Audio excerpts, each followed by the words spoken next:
Greetings, citizens of the internet, or whatever the hell this is. My name is Lori Lightfoot, and I have commandeered this channel to let you know that I completely disapprove of the content that is on this platform. And I hope that you agree with me, so that if you do, make sure that you are not supporting this channel by going to patreon.com/Chicago Corner. Whatever you do, avoid this channel's Patreon at all costs. My re-election is counting on you, and I hope that if we can all do things that are... I'm losing my train of thought, and I have no idea why the hell I'm still on this broadcast. It's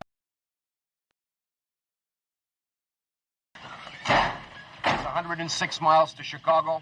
We got a full tank of gas, half a pack of cigarettes. It's dark, and we're wearing sunglasses. Hit it.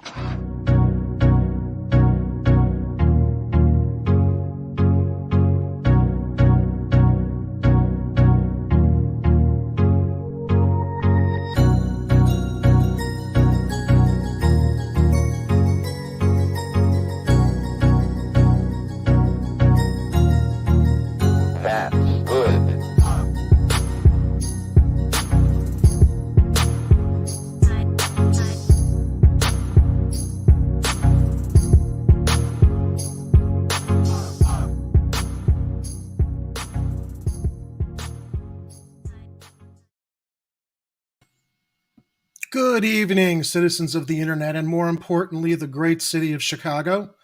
Welcome to another Friday night edition of Chicago Corner. I am your host, Jerry Vasilatos. I'm here on the corner every Friday night, along with my co-host and partner in crime, Mr. Edward Heller, my news brother. And tonight we have a very special and exciting show.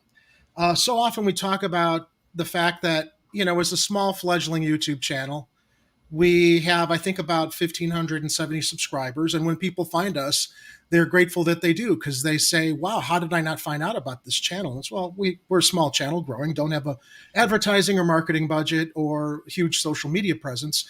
But when a civic leader from the city of Chicago reaches out to us to be on the show, it makes us very excited.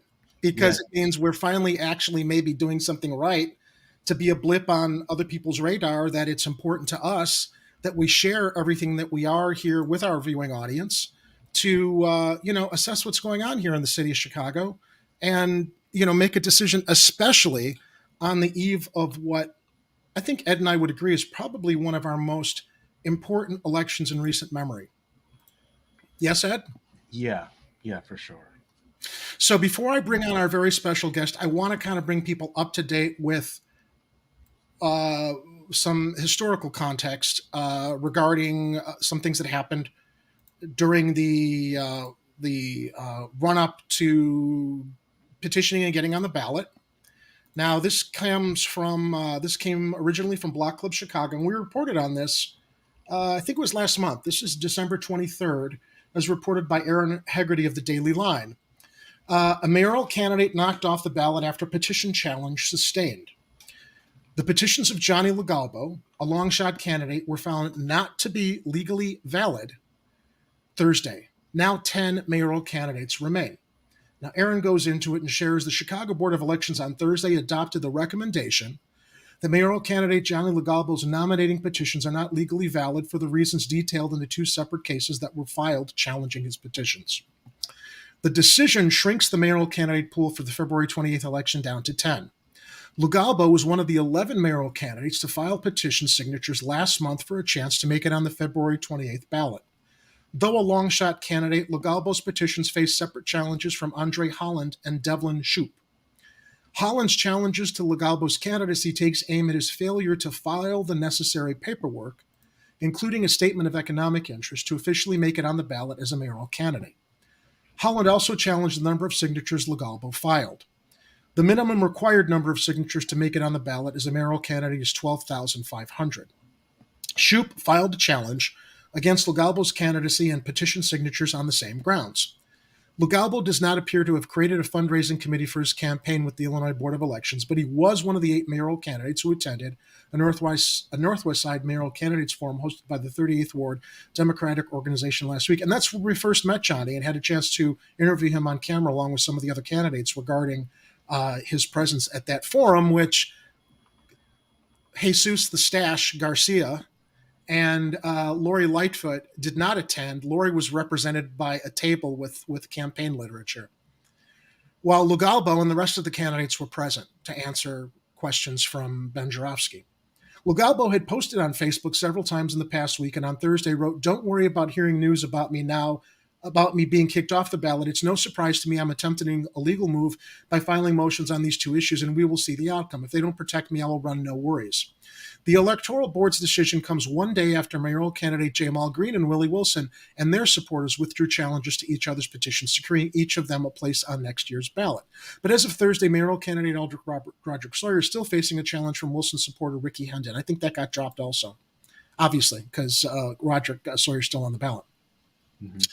Now, that kind of gives you some history regarding Mr. Logalbo's candidacy.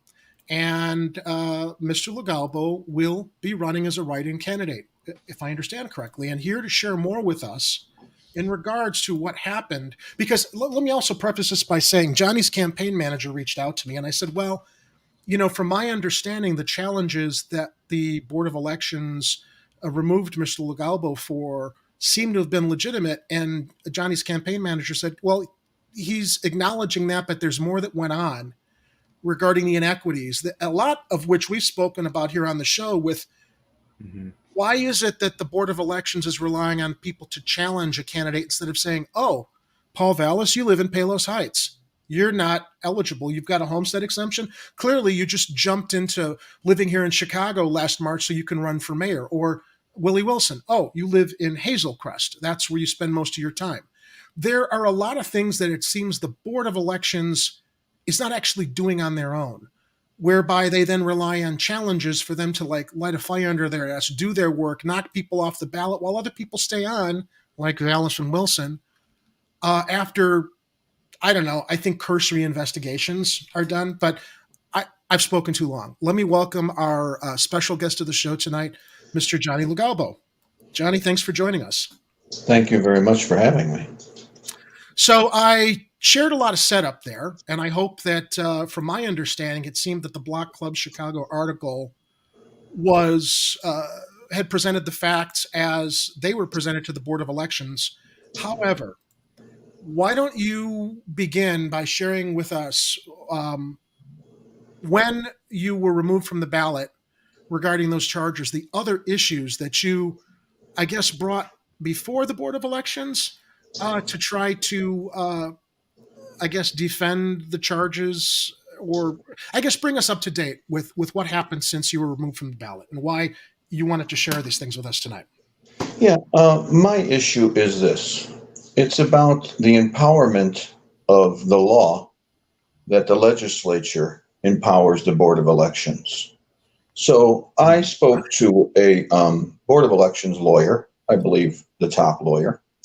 I mentioned my concerns about what had happened, and he admitted that there was a loophole in the system. Now, share what the concerns were that you shared with him, just so we have context of all the details. Yeah, I explained to him that technically, I said, well, who is monitoring these signatures? Who is checking them? Because other people have been challenged and had their challenges dropped. So he tells me, well, John, these aren't rules. This is the law. But he says, we don't check signatures. So I'm like, you don't check signatures.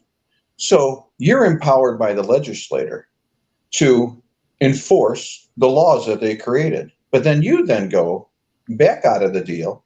You empower other candidates to sabotage other candidates by sending in decoys to challenge them. So surely I didn't qualify. I don't have a problem with that. I'm not an angry person. I just want to know why the Board of Elections is empowered by the law to enforce the law, and they don't. And they put it in the hands of other candidates, which then could have more money and resources to knock somebody off the ballot and give them the upper hand. So when I spoke to this lawyer, he had basically told me, well, I'm very sorry. I had advised the board about this, and the board has not participated in focusing on it at this time. And he says, I need another within 4 years, we'll straighten it out. I says, I don't have 4 years. I'm running right now. So my point is this. Nobody had their signatures checked. I don't care if they turned in 70,000 signatures, 20, 15, 5. Nobody did. So the bottom line is this. If somebody doesn't challenge you and you got 5,000 signatures, the law says you can't run, but the board will let you run. So this happened in the last election when Jamal Green's signatures were challenged by Ricky Hendon last election cycle.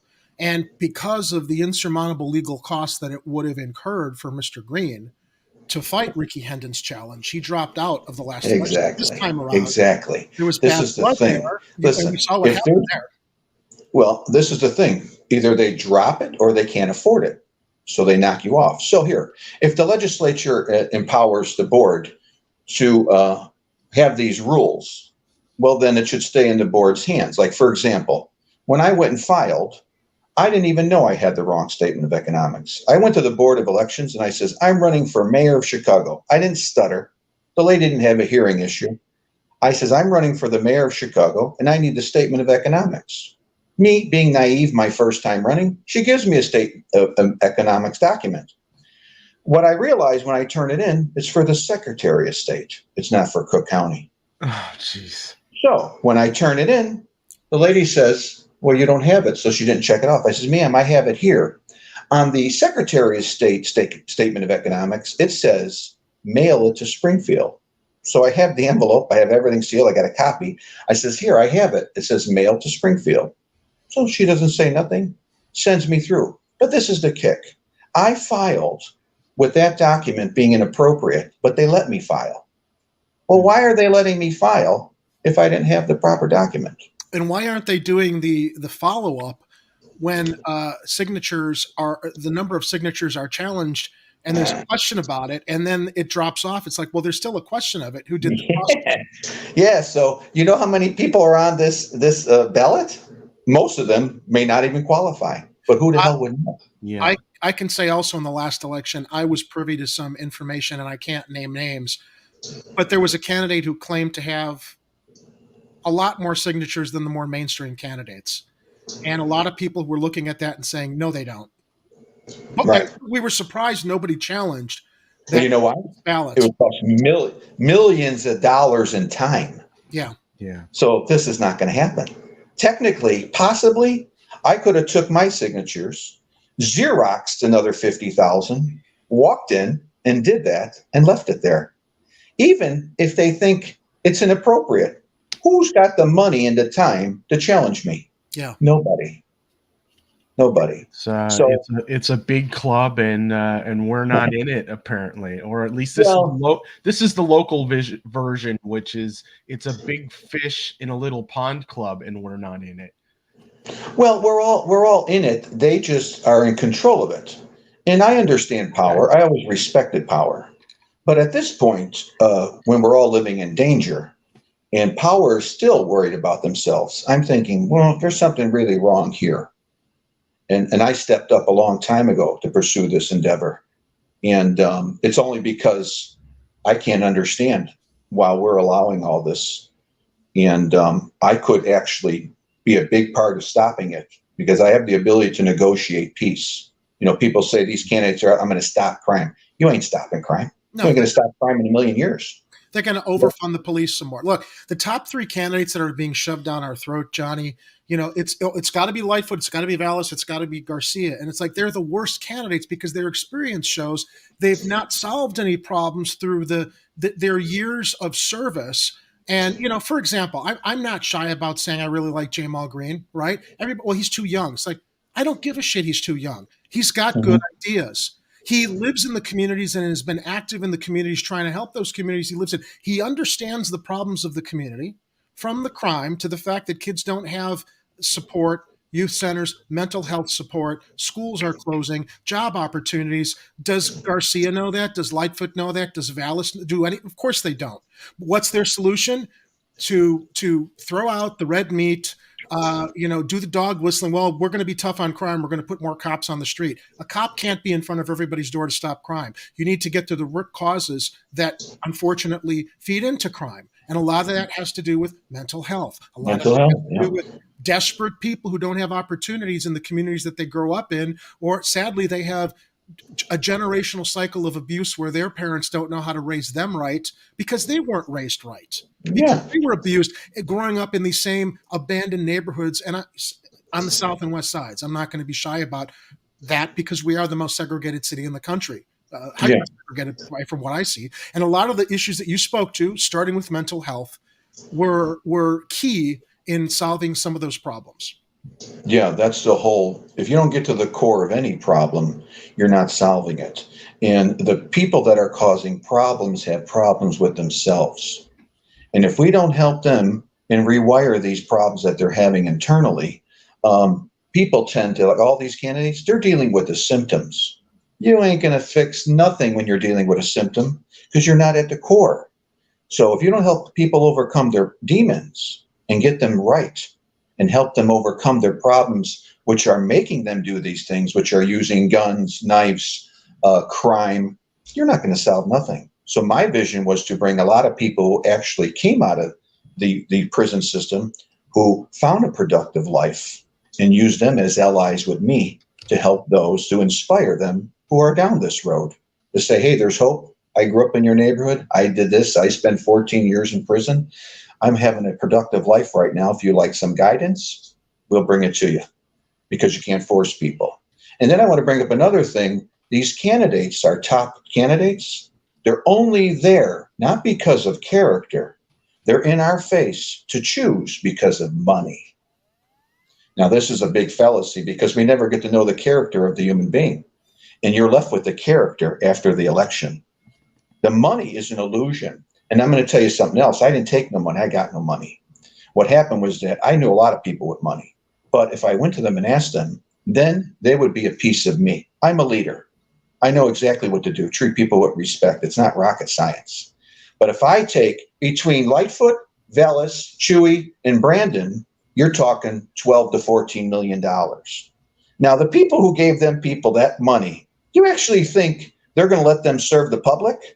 Johnny, their donors are keeping themselves a secret. We've talked about this on two shows. We talked last week about Garcia's donors. They want to be secret. And Vallis's donors, they're courting support from out of town from interests that don't even live here, which is funny, especially in Vallis's case, right? He lives in Palos Heights. He rents an apartment in Bridgeport, and most of his donors that are giving him all the big bucks to suddenly emerge in the polls in the last minute here are from out of town. And they want to stay secret because he's going to owe them all a great debt if he gets into office. Yeah, and this is the problem. If you are lost your ability to control and lead prior to getting in office, you're in office to serve those who got you in office. And then here we go again, the people get neglected. And this is inappropriate. How could you have any type of election where basically I became the mayor because of 20 people who gave me $6 million. They're going to tell me what to do. I don't know what their agenda is. I know what my agenda is. I'm a mental health expert. I'm here to help everybody. But their agenda, they're here to help themselves get richer. Yeah. And then so they taint you before you're even in the spots, and then you're done. The constant direction towards the status quo experienced candidates is that old expression. It's voting for one of them is the definition of insanity. You keep doing the same thing over and over and over again, thinking you're going to get a different result. These experienced candidates, quote unquote experienced candidates, have a history of public service that shows they are unqualified based on how they've mismanaged things in the past. Lightfoot with the city of Chicago. Vallis with refusing to investigate sexual abuse allegations under his tenure as CEO of Chicago Public Schools. Garcia, who are you serving, yourself or the people? you were asked to run for. He was asked to run for mayor by the teachers union last year. Well, no, he wanted to run for Congress. Could he get back to them? No. They needed an answer then to determine who are they going to support. Well, he gets into Congress now. He wants to run for mayor of Chicago. If he loses, he's got Congress to go back to. So who's he really serving? He should stay in Congress and get the money for Chicago and Cook County that we need here, and leave the running to one of the other great emerging candidates like yourself, like Jay Mall, like Johnson. I think to a degree also. I know Johnson's gotten a lot of money from the teachers union and other interests, but I do think that, what a breath of fresh air to hear from people like yourselves. And I recall after the first mayoral forum, you were gaining some steam on social media. A lot of people were like, who is this guy? We like him. So despite the fact it was a long shot, because unfortunately candidates need money to get their attention in commercials and in all of this stuff, which I got to tell you, I'm so glad that this election is going to be over with. So I stop having all this shit in my mailbox every day. All the campaigns, this costs money. So do the TV commercials. Yeah, but that's go ahead. Was just going to say, at least we're keeping the printers in business. Yeah. No, that's wonderful. I understand that. But remember this, money, unless it's good money that somebody believes in your vision to empower you, to propose your vision through the city council and then through the city, it's wonderful. But what happens is that the money, the intention of the money is to obligate the candidate to the money. And I believe today what we're experiencing is manifested from hundreds or 100 years or more of this process. And now I'm seeing it bottom out. I'm not here to reinvent the wheel. I'm not here to buck the system or fight power. I'm here to say that the power is not working anymore. I'm here and I see the fault because power is so interested in itself. Even they're in danger. We're all sitting ducks. When I grew up in my neighborhood, you minded your own business, never had a problem. I can walk 10 blocks from east to west, walk through 4 different gang areas, 4 o'clock in the morning, and nobody bothered me. You know why? Because I minded my own business and I respected everybody. And that's the way it was. Today, now you're a sitting duck if you don't mind your own business or nothing.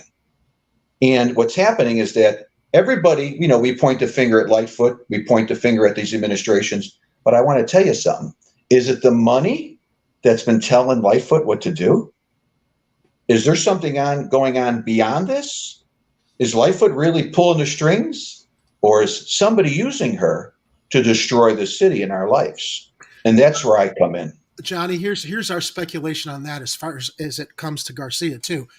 We've been talking about this a lot, and I do think I can speak for Ed on this point, that the national Democratic elite establishment, and we're not partisan, I can't say either party right now, but you've got a ruling party right now in the Democratic national scene that has Lightfoot running Chicago. She's a loyal foot soldier for the Democratic Party.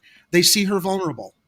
So they ask Garcia to step in, because what is Garcia going to do? He's either going to spoil the vote so that Lori stays in place, or he's a hedge that if she loses, because he's a loyal foot soldier, he's serving the same masters.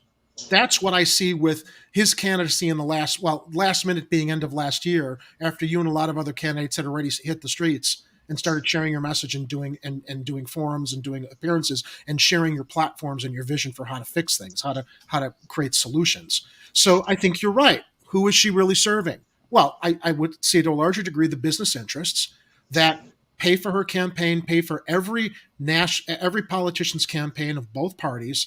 We call this the corporate states of America. It's not the United States of America, because our elected representatives are not represented who throw money at them. And this all comes down to the larger issue of campaign finance reform, which is a national issue. It's a local issue as well, especially when it comes into play with everything that you've shared here regarding the amount of money that you're going to need to withstand a petition challenge that the Board of Elections isn't even really looking at that closely, that anybody can bring a charge. I mentioned that other candidate from the last election, which we suspected their amount of signatures.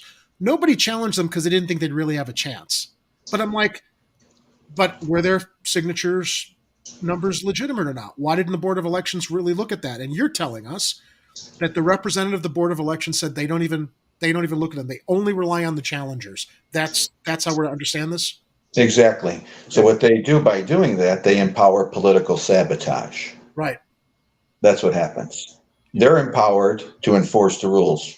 Do you know what it takes to go through 12,500 signatures? You know how much money you need to say, this is my signature? No, it is my signature. What do you got to get, a forensic signature guy in there? What do you got to do? How are you going to prove this?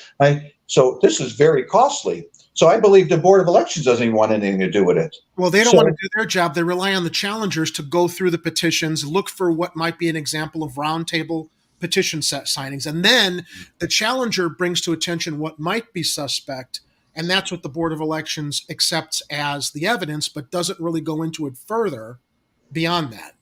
Well, yeah. Plus, they empower other candidates to get the advantage. And then after this, so say somebody had their challenge dropped. Okay, well, when we had challenges, we all had discrepancies. I admit mine, no problem. The problem is this: if the challenge gets dropped, somebody is on this ballot not qualified. Yeah. And then on top of it, since none of the signatures were checked, I know for a fact nobody's signatures were checked. Well, then how do we know if they belong on the ballot, I belong on the ballot, anybody belongs on the ballot? Johnny, signature numbers aside, we have two candidates that don't really spend all their time on the streets of Chicago. Vallis, number one, everybody's saying, "Oh, he's leading in the polls." I see some comments in the chat. Yeah, because of the money behind him, and they're completely dismissing the fact that this guy's a carpetbagger who comes in to serve the interests of his secret donors. He's not even a Chicagoan who's lived here, who understands what the issues are facing all of us. Whatever community you're living in, he's an elitist who's dropped in at the last minute with all this money and all this polling to try to put him ahead, and it's just disgraceful. Yeah, it's a terrible, terrible experience for me. I've been doing this for 2.5 years. I have great passion to protect people. I respected the powers all my life. I understand the system, but the system always protected us. Once that stopped, I felt there's something really going on. I'm thinking, did the political system, is it bottoming out? Is it getting its own karma?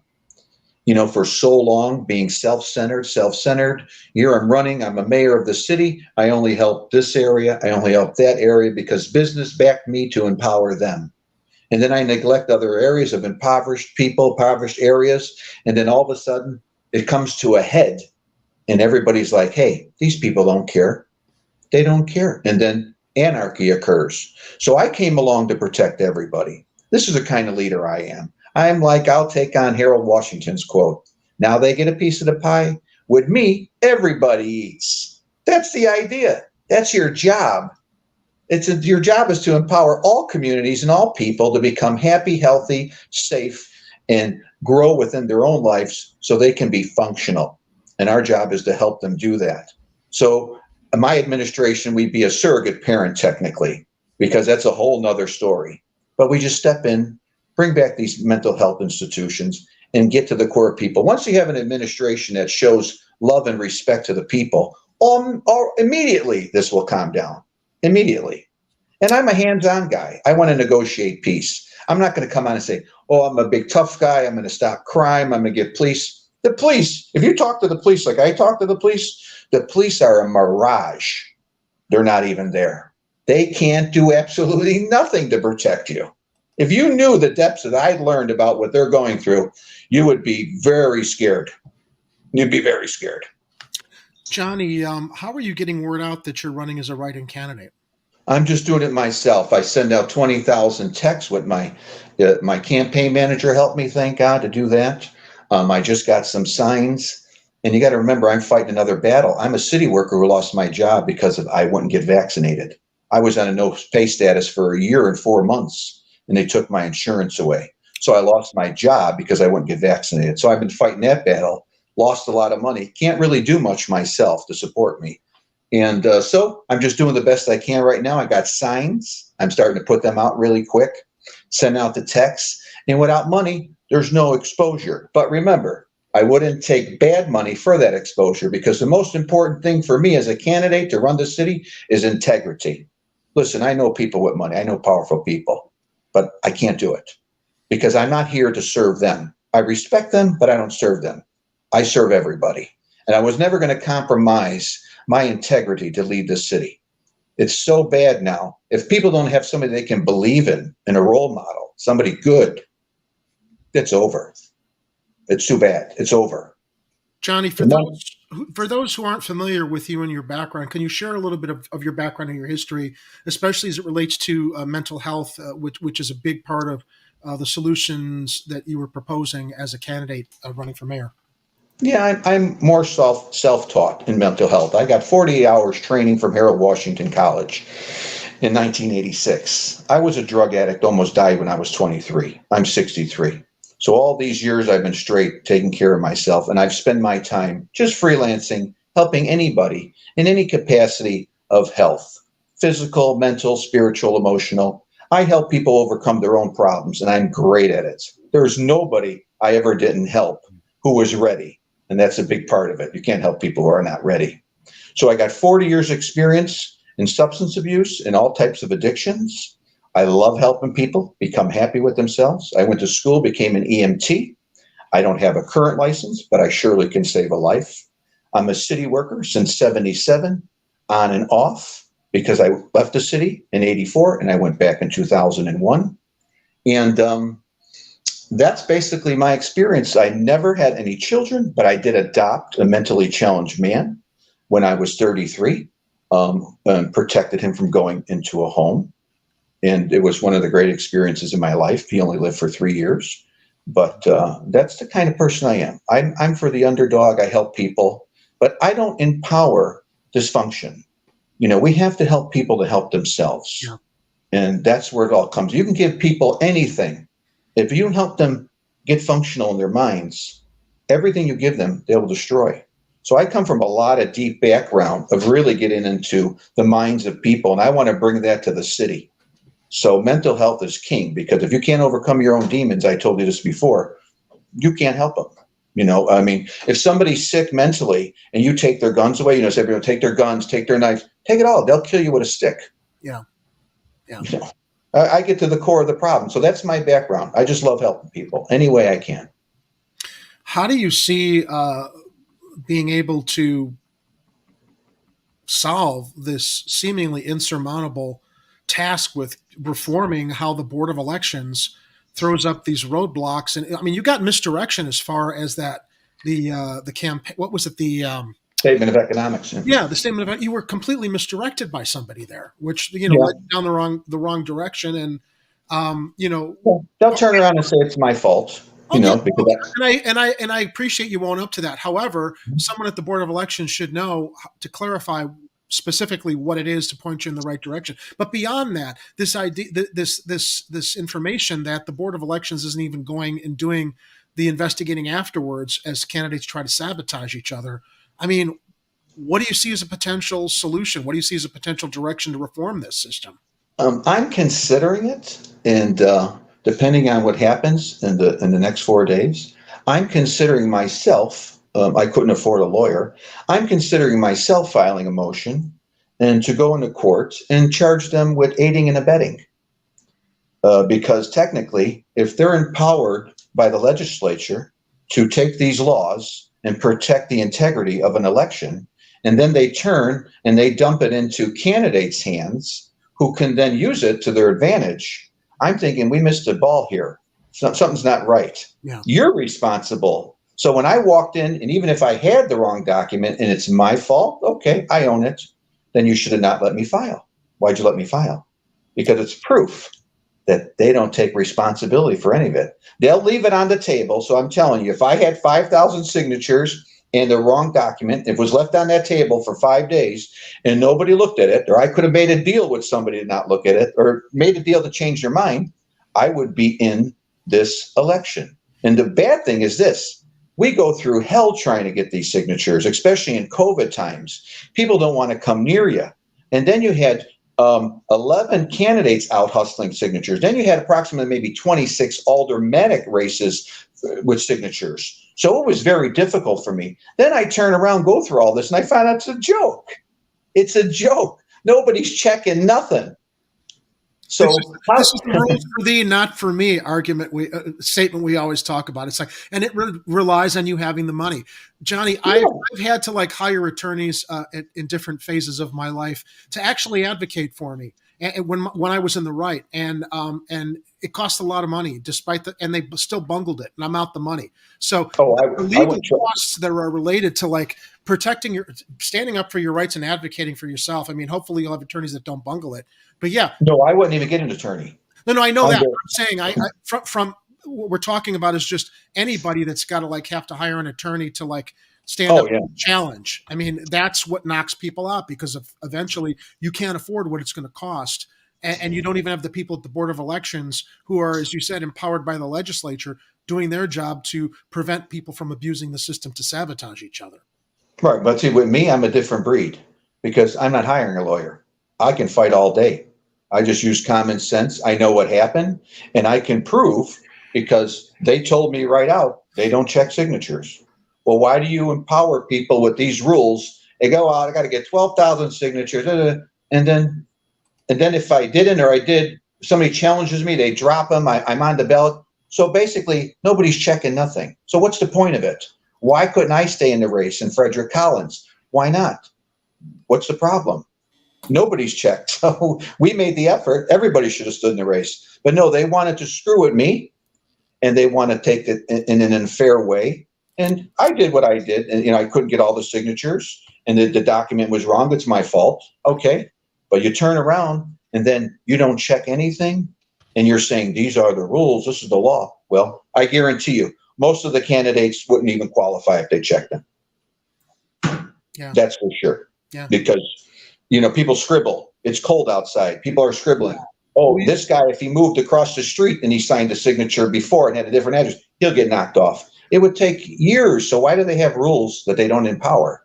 And then they pass on again to candidates to sabotage me. Well, again, here, this is the thing. It's all about the money. But when we're voting for people, how does money become the diversion and give us the illusion that this is the candidate we have to pick? Because money makes you think this is the one. No. We're supposed to be picking people because of character. I've been very transparent for more than 2 years. You get to know me, ask me anything. I'll admit when I'm made a fault, whatever I did. And at least I'm honest. I could be not perfect, but I'm honest. But money makes people think, well, these are the guys we're going to pick. But you know nothing about their character. I think there's a perception, Johnny, that if you can raise the money, it means that you're the hard worker, because so much value is put on the money, while dismissing and ignoring where that money came from. I think that's kind of part of the thinking. And the intention of the money. Yeah. You give me $100,000, okay? You give me $100,000. You want to be sure you get that $100,000 back, and you want more from it. And you obligate me. So now I'm the mayor, right? And I want to help impoverished areas. Well, my money backers tell me, listen, forget that area. There's no money to be made there. But wait a minute. There's people that live there. They need resources. Sorry. No, because money-backed politicians focus only on money. My vision was to bring empathy with business. I respect business, but now we have a mental health problem. So I was upgrading the system and saying, let's incorporate empathy with business. Let me take care of the minds of the city. You guys take care of the business, because the minds that were neglected have destroyed the business. Whoa. Anybody realize that? Why do you think we're here? This is neglect and disrespect. Everybody deserves respect. Now they still want to keep playing the same game, back these people with money, serve themselves. What do you think's going to happen next? This ain't going to turn out good. No. Kathy Powers in the live chat, one of our regular viewers, shares, I'm sorry, wrong comment here. And this is something I've noticed in this cycle also. It's interesting that mental health is everybody's priority and we get no more public services. To the first point that Kathy makes here, this is the first cycle where I've seen or remember all the candidates really focusing on and talking about the mental health issues that have been overlooked for so long. Well, they don't have the capacity to even deal with mental health, because once they've taken all the money, they're obligated to do what the money wants. The money wants to make money. Yeah. The money, unfortunately, does not care about mental health because it's not built that way. Everybody has an expertise. I respect businessmen. They're wonderful at what they do. But when a city develops a mental health crisis, they need a mental health specialist to come in with this vision and have 100% control over their choices. They deal with the business, I deal with the minds in my administration. We deal with the minds and all the problems. You can't just run a business based on business. I mean, a city run based on just business. It can't be. Not at this stage in the game, because we have a problem that arose from neglect of people, and their minds became troubled from it. So I come along, hey, let me take care of the mental health, bring emotional support, physical support. Let's help people become healthier and happier. And you guys do the business. Because what happens is that if they run a city based on revenue, so they look at areas based on revenue, it's easy to neglect an area that generates no revenue when you're backed by business. So they're driving me. They own me now. I'm bought by them because they made me the mayor. Well, they think in money. They don't think in empathy. They don't think in emotional support, mental support. And that's their expertise, and I respect that. But they need me now. They need somebody. Go ahead. That's everything we saw with Lightfoot, who ran as the progressive, the reformer. She made all the promises and spoke to all the points you're making. And then once she got in, what did she do? She's serving her donors and the people who gave her the money. So, I mean, she's a clear example of what you're talking about. Yes. And this is the problem. That's why I would not get in that situation. See, I knew this long ago, that once I've taken the money, I'm lost. I'm a leader. You can't change me. You know, people have been telling me you don't write well, you don't talk well, you're not this. Listen, I'm just a person. I'm a real person. You want a real person, or you want somebody who's making you think they're real and is going to get in office and they're going to serve the money? And these are your lives they govern. So you better think really hard about it. But that's the problem. The illusion of the money, then the media. And then the media, they dropped me like a hot potato. Didn't even give me the respect when I walked in and filed. They looked nothing at me. They didn't want to interview me, nothing. I walk in, another candidate walks in behind me. I thought God walked in the room. They were over my shoulder filming him. And here I'm a candidate filing, and because I'm a nobody, no equal respect.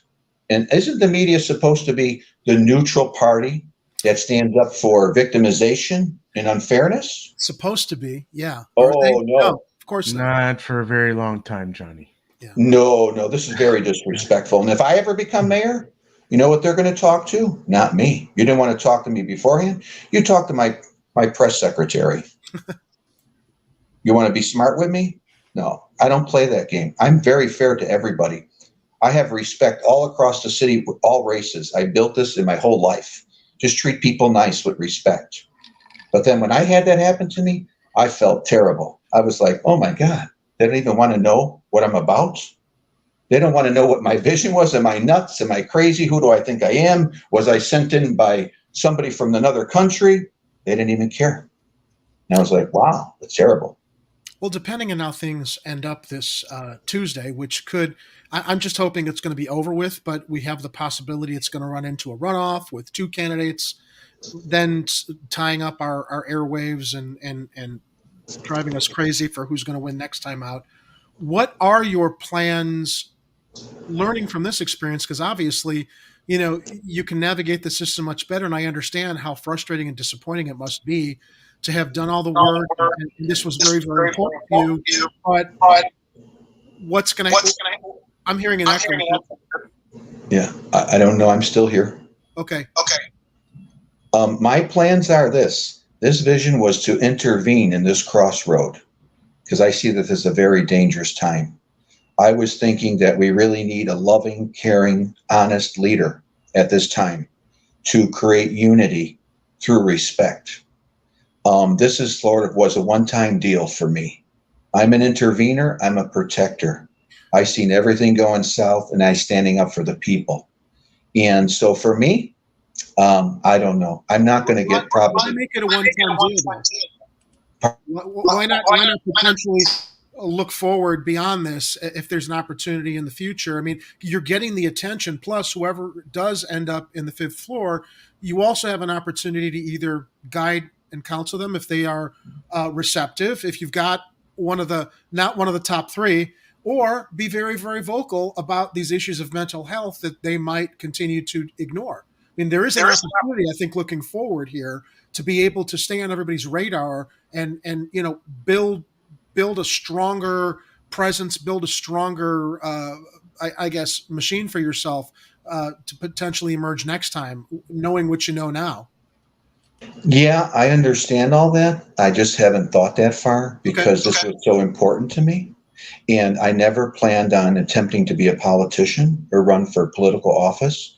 I've helped people my whole life. I was content with that. I just knew with this power, I can help millions and with my skill too. So I wanted to be in this spot, but I see it's such a serious time at this. All my energy was put into this moment. And would I continue on? Would I consult? I wouldn't go ask anybody. If they ask me, I'm willing to help everybody. But like I say, for me to go around ask for money or do all this stuff, I sort of stay away from it because I'll never compromise myself. So if I went to somebody and say that, like the new mayor, hey, could I help you? Then already I'm at a disadvantage. So they come to me and understand my respect and my expertise. Great. I'll happy to help anybody, even no matter who wins. I'm very respectful. So after this, I don't know what's going to, I was actually looking into, because I don't want to give up. I wanted to see if I can be a write-in candidate in the general election, but I think it's not possible. You mean but I'm going to look beyond this Tuesday, if it goes into a runoff? Yes. I see. I would do that too. I don't give up, but I don't think it's possible. But I'm going to have a lawyer friend look into it, and if I can find a way, because the loophole, that screwed me off of the ballot, there might be a loophole to let me run as a write-in. And it'd be a lot easier to compete with 2 instead of 9. Yeah. And I won't. But after that, otherwise, I don't know. I'm happy to help anybody in this audience or anybody with any kind of problems, because it's terrible when somebody's suffering mentally and they can't overcome their problems and it destroys them, and then it could turn and destroy other people. This is a tragedy. And the city's much in need of this support. And I was hoping to help and get into this place at this time to do that. So I don't know what's in store for me after this. I mean, who knows? I'm willing to help, but I don't know what I'll do after this. I'll see what happens. You've got time to think about it, and certainly you're on a lot of people's radar now. And I think it would be a loss if you suddenly disappeared. I mean, it's always up to you, but you've made some very good points, especially in regards to the Board of Elections and to a larger degree the pervading, ongoing mental health crisis. That it's good that some candidates are finally paying attention to it, which would follow through on it if they won the election. That's up in the air. But I think that there does need to be a reminder and a voice speaking to that, regardless of who wins. So we wish you the best and are very, very grateful for what you've brought forward to share with our audience and the rest of Chicago. Yeah, and I'm so grateful you've given me the opportunity, because you are the only one who has. Nobody is interested in a candidate for mayor, and even one who got knocked off. And so thank you so much. It may even help me become one of the last 2. That's my dream, to help everybody else. So I'm hoping for a miracle. Well, I appreciate that and everything that you've brought on to share with our audience. We want to shift into covering some of this week's stories. And do you have the time to stick around and maybe offer some insight into what we talk about? I mean, yes. Right. Let's transition then into our first story. Ed, do you have those videos on that end that you can bring up? Or Ed, did you want to, before I shift into stories, is there anything that you wanted to share or ask Johnny? I don't think I had any questions that you didn't really cover there, Jerry. Other than, are you looking to solicit for any legal representation for any possible lawsuits? Maybe there's some lawyers in our audience that could step forward and understand what you're dealing with to help pro bono or as an advocate. Yeah, well, that would be fine. But I've had my experience down that road, and it never turned out good. I really value my vision and how I can articulate my experience over allowing somebody else, because I've learned with lawyers, they take this legal approach and they use these strategies, and they can sort of lose the whole message that I've experienced and turn it out into something much different. So I'll stick with myself. Okay, fair enough. Well, let's transition into our first comment here. So this was shared with both myself and Kit over on Twitter by Case Study QB. and it basically was drawing some attention to WGN News Update, covering, what are we talking about earlier, Johnny? Fundraising, money, the sprint in this last minute to get as much money as they can before they get to the finish line. Ed, why don't you run that? There's a furious fundraising race going on in these closing days of the crowded campaign for mayor of Chicago. Candidates are on the campaign trail, shaking hands and asking for votes. Collectively, the 9 candidates have raised just under $30 million. Mayor Lightfoot alone has collected $8 million. Willie Wilson has given his own campaign just over $6 million. Paul Vallis is third with $5.7 million. Brandon Johnson has used the Chicago Teachers Union endorsement to bring in $4 That's his piggy bank. While Chuy Garcia has taken in just under $3 million. The labor unions have gone in strong, obviously, for Brandon Johnson. The unions have also supported, to a lesser extent, Lori Lightfoot. Her primary support has come from the more conservative unions, and the business community has really come out strongly behind Paul Vallis. Super PACs have been raising even more money, spending on ads in favor and against some mayoral candidates. If no candidate wins a clear majority, the top 2 vote-getters will go to a runoff in April. WGN will have special live coverage of the Chicago municipal elections next Tuesday night. It starts at 7 o'clock after the WGN Evening News. By the way, we will be on next Tuesday night at 7:30, right in the midst of the maelstrom. Oh, that's right. Ed's going to be driving the bus that night. We'll have election night coverage. We're going to have to put. We're going to have to put chains on the wheels of the bus to get through this storm. Yeah, we will. Yeah. Snow chains. Sure. Wow. Yeah, but that there speaks to exactly what Johnny was talking about with the money. Now there was a follow-up election clown car update. You want to bring that next link up, Ed, to run on that end? Johnny, any thoughts? Yeah, well, again, it just reiterate what I'd said before. This is all big money, and the intentions of that money decides the ability of the candidate. So the money drives the candidate, but the candidate is elected by the people, supposed to be by the people for the people. And this could never occur because nobody's going to give you that kind of money and give you the ability to make your own choices. But didn't you know, Johnny, that corporations are people? Yeah, I do know that. They're corporations, but again, that money is for their corporation, their personal vision. And they have no vision possibly for our mental health situation, our homeless situation. Not unless it makes them a buck. This is the thing. And I respect that system, but I think like we upgrade our phones and our apps, we have to upgrade politics. You have to have empathy with business to create a synergistic system that's now going to accommodate the problems of today because things have changed. Yeah, well, we also have to go into that understanding that those are typically 2 opposing forces. So it's going to take a lot on the individual's end and the people's end to make sure that companies and corporations are doing right by people. Well, I think they're learning a lesson now that it would be to their advantage. The problem is that I don't think they're learning that lesson, John. Well, this is the thing. I was going to get into that. This is an addiction. Money and power is an addiction. And when you're addicted, you really can't see the outcome of your actions. So this is basically, you look at corporations and these businesses as a human being who is tunnel vision on an addiction. It always turns out bad. So I'm not addicted to anything. I do want another bean on top of the existing bean. Yeah, I'm not letting that go. Yeah. Definitely. So, we can avoid the truth all day, but eventually it catches up with us if we live long enough.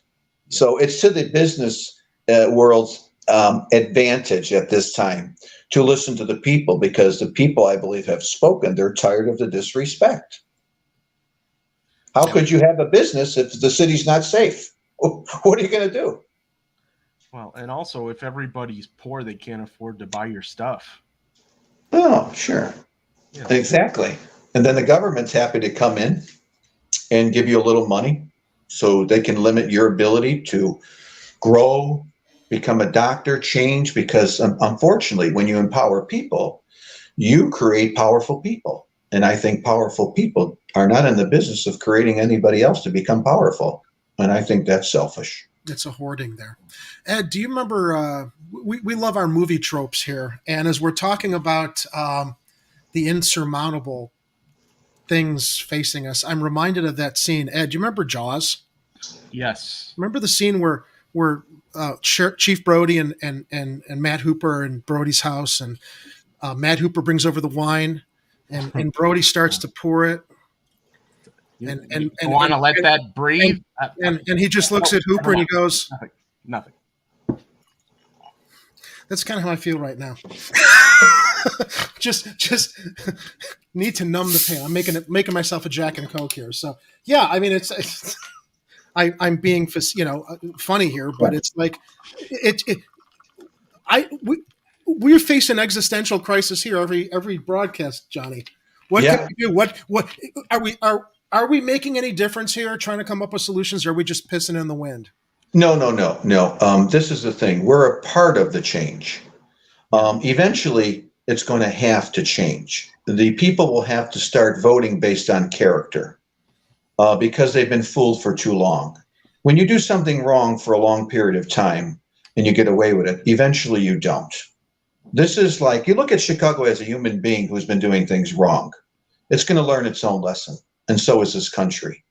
You cannot sustain a society with fear. You have to do it with respect. Otherwise, the society will disintegrate. And even the people orchestrating it will be in danger.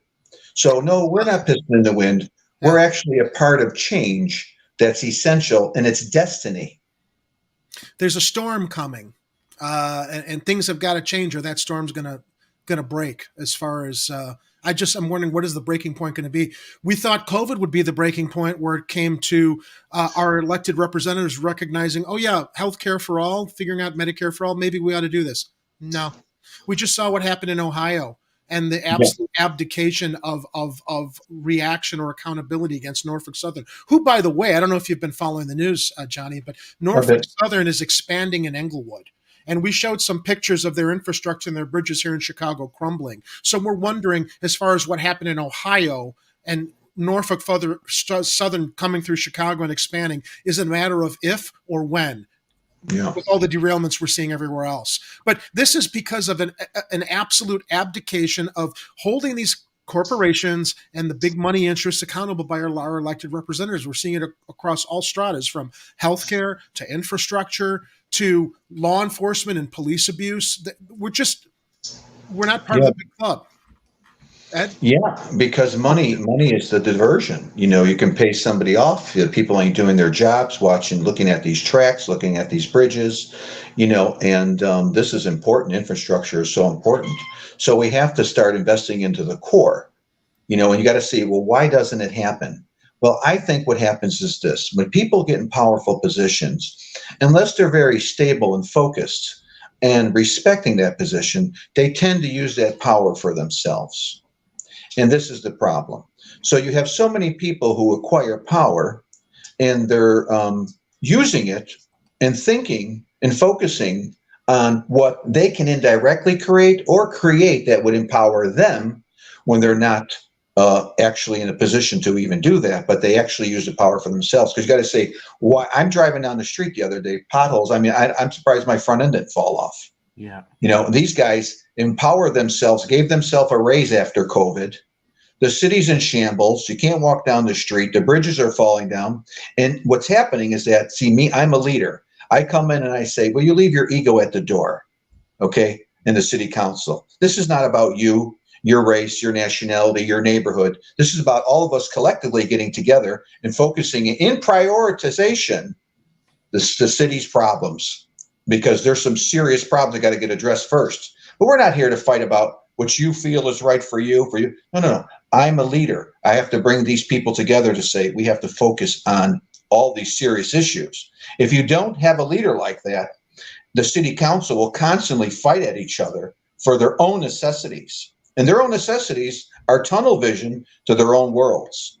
And it's not the whole world around them, the whole city. So we have to collectively get together and look at our city's problems. So I'd come along what are the serious problems? Let's prioritize them. Now we're going to sit down and we're going to work out a solution for this main problem. This is not time to worry about your own personal problems, because we're here and hired to protect the people and protect the city.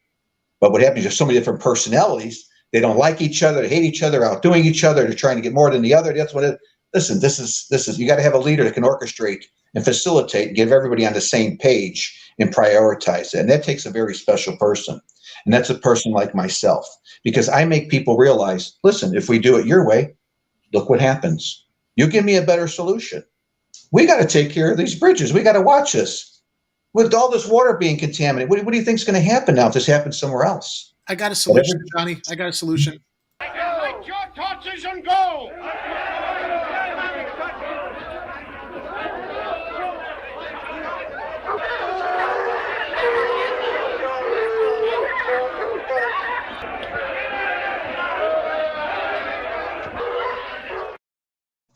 That.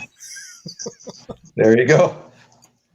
Godzilla. I'll drink to anything. Anyway, yeah, because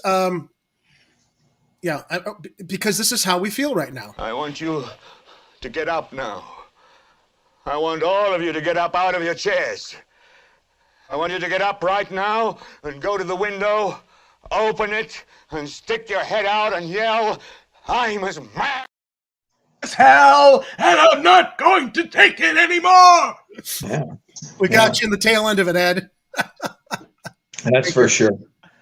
Now that'd be a miracle, if we can collectively get everybody to get focused on that. All right, so going into our next mayoral election clown car update, we call it the clown car because there are so many candidates climbing into the car this race, Johnny, as in previous elections. But Ed, you've got another WGN update to share here? Yes, I do, but just one second. I just wanted to tell everybody in the live chat what movie that clip came from. People don't know? Well, I mean, not everybody got to see the movie Network. I mean, I caught it on cable a few times in my youth, but the movie came out, in the 70s? And how prescient it was. People thought that Network was a joke as much as they thought broadcast news was a joke. Oh, no, news is not going to become like this. It's exactly what it turned into. Those people, Patty Chayefsky, who wrote Network. I'm not sure who wrote broadcast news about the emergence of the mannequin news anchors that all look the same and aren't actually doing journalism. Two very, very, very insightful movies. But yeah, Network, if you haven't seen it, everybody, it's worth a watch. It's an older movie, but it's timeless in what it predicted. Yeah, I would probably have to watch it again fresh today, but I would almost hazard a guess that it's not even close to as extreme as our current news apparatus is. Yep. Yeah, I agree. Also wanted to thank our Patreons. We didn't get a chance. I forgot, actually. I apologize. I forgot to thank our patrons at the top of the show on Patreon. Kathy Powers, Shane Coughlin, Dr. Howard Ehrman, and of course, the what would we do without him? Dominic Palella, who is one of our great patrons here. Are there any comments over on Rockfin, Ed? Oh, that's a good question. Let me see. No, it doesn't look like we got any comments in the chat this time. Okay. And it's hit or miss over on Rockfin. Sometimes they see us and they'll watch, but they won't comment. And other times I have to catch 5 or 6 posts from Dominic over there. Art's got my back. It was James L. Brooks who wrote Broadcast News. He also directed it. Oh, okay. Yeah, I knew he directed it, but I wasn't sure if he wrote the screenplay. But all right. We should jump into this video here. Yeah. Huh? All right. Chicago's very own WGN Evening News at 5.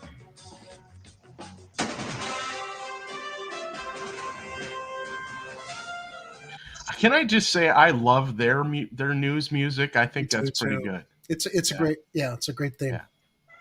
The clock is winding down in a crowded and contentious race for mayor of Chicago. On the final weekend before voters go to the polls, candidates are out in force trying to shore up their support. WGN's Julian Cruz has been following them around today and joins us from the city's north side. Well, Ben and Lourdes, good evening. Incumbent Mayor Lori Lightfoot and her 8 challengers crisscrossing the city in a bid to find any undecided voters who might still be out there in one of the most fiercely contested mayoral elections in recent memory. Pause it for a second, Ed. As we reported previously, the early voting in this election is unprecedented as compared to previous years. So people understand how important it is. Although I'm very worried that a lot of them are leaning towards the Bernie Epton candidate, Paul Vallis. I'm very, very fearful in these last weeks that the polling has been pointing to him. He came out of nowhere. He was a joke last election, and then suddenly he's leaning on the fear buttons with more cops on the streets. I'm going to make you safe, and it's like, because people are so fearful because of the way crime's gone out of control here. Because we're not dealing with the root sources of combating it. Yeah, and like the other worst candidates, Vallis is airing TV ads that are complete fiction. If you catch them on the local news channels, you're like, none of this is true. Why is he saying he's better at this and this and this? And you're like, they can just flat out lie in these ads. I haven't seen any of the commercials. I wish I had access to them, but it's like they try to hide them from anything other than actually airing on television. So you can't. Interesting. He wants to control. He wants to control people calling him out on his bullshit. Yeah. Okay. Yeah. And this is the thing. Any of these candidates talking about putting more police on the street, you can put all the police you want. Their hands are tied. Yep. There's so many laws and policies now. The police don't come to work to protect you. They come to work to protect themselves. It's I think I've said it before. They're a reactionary force. They're not there to stop crime. They're there to react to it. It's like, okay, we kind of need people to do that, but if you're just pumping more money in to think that that's going to stop crime, you're pumping money in the wrong place. They're escalating. They're not focused on de-escalation, which has to do with preventative solutions that are being ignored. We've talked many times. I don't know if you've had a chance to watch other broadcasts, Johnny, but the fact that activist groups adopted the phrase defund the police was the most boneheaded decision. I mean, basically, they gave the argument to their critics because everybody knows we're not talking about defunding the police. We don't want anarchy in the streets. We want a reallocation of resources so that the police have what they need and that the resources that are being poured into the police departments that aren't really stopping crime, because the root sources of crime are still out on the streets regarding all the different topics we talked about, from mental health to counseling, et cetera, et cetera, et cetera, need that funding. So it's a great diversion because police have nothing to do with the escalation of crime. What's happened is that people who've gotten into political office have some kind of particular focus on the police for a different agenda. We had bad apples in the department do things, and instead of focusing just on them, they went and destroyed the integrity of all of our police. Well, they're there to protect they're there to protect the property of the rich and the elite. Why do you think the bridges went up downtown after the George Floyd thing? It wasn't about protecting the rest of the city. It was about protecting the rich downtown area, the shopping districts. Which was all the rioting of which was a reaction to police abuse of civil rights and police misconduct and a murder. However they framed it with how they charged those cops. I don't remember what the ultimate charge was that put him in jail. It was a murder. It was a public execution, is what it was. Right. But this is the thing. At the time, if I'm running the city, we have to understand we have to respect the system. Okay, what happens in another city, we have to be careful with the media and our phones share with us. Because if it takes us into a level where we allegedly see crime on TV, and then we turn around and commit crime, or we try to perpetrate and pursue an outcome that we prefer, then we're no better.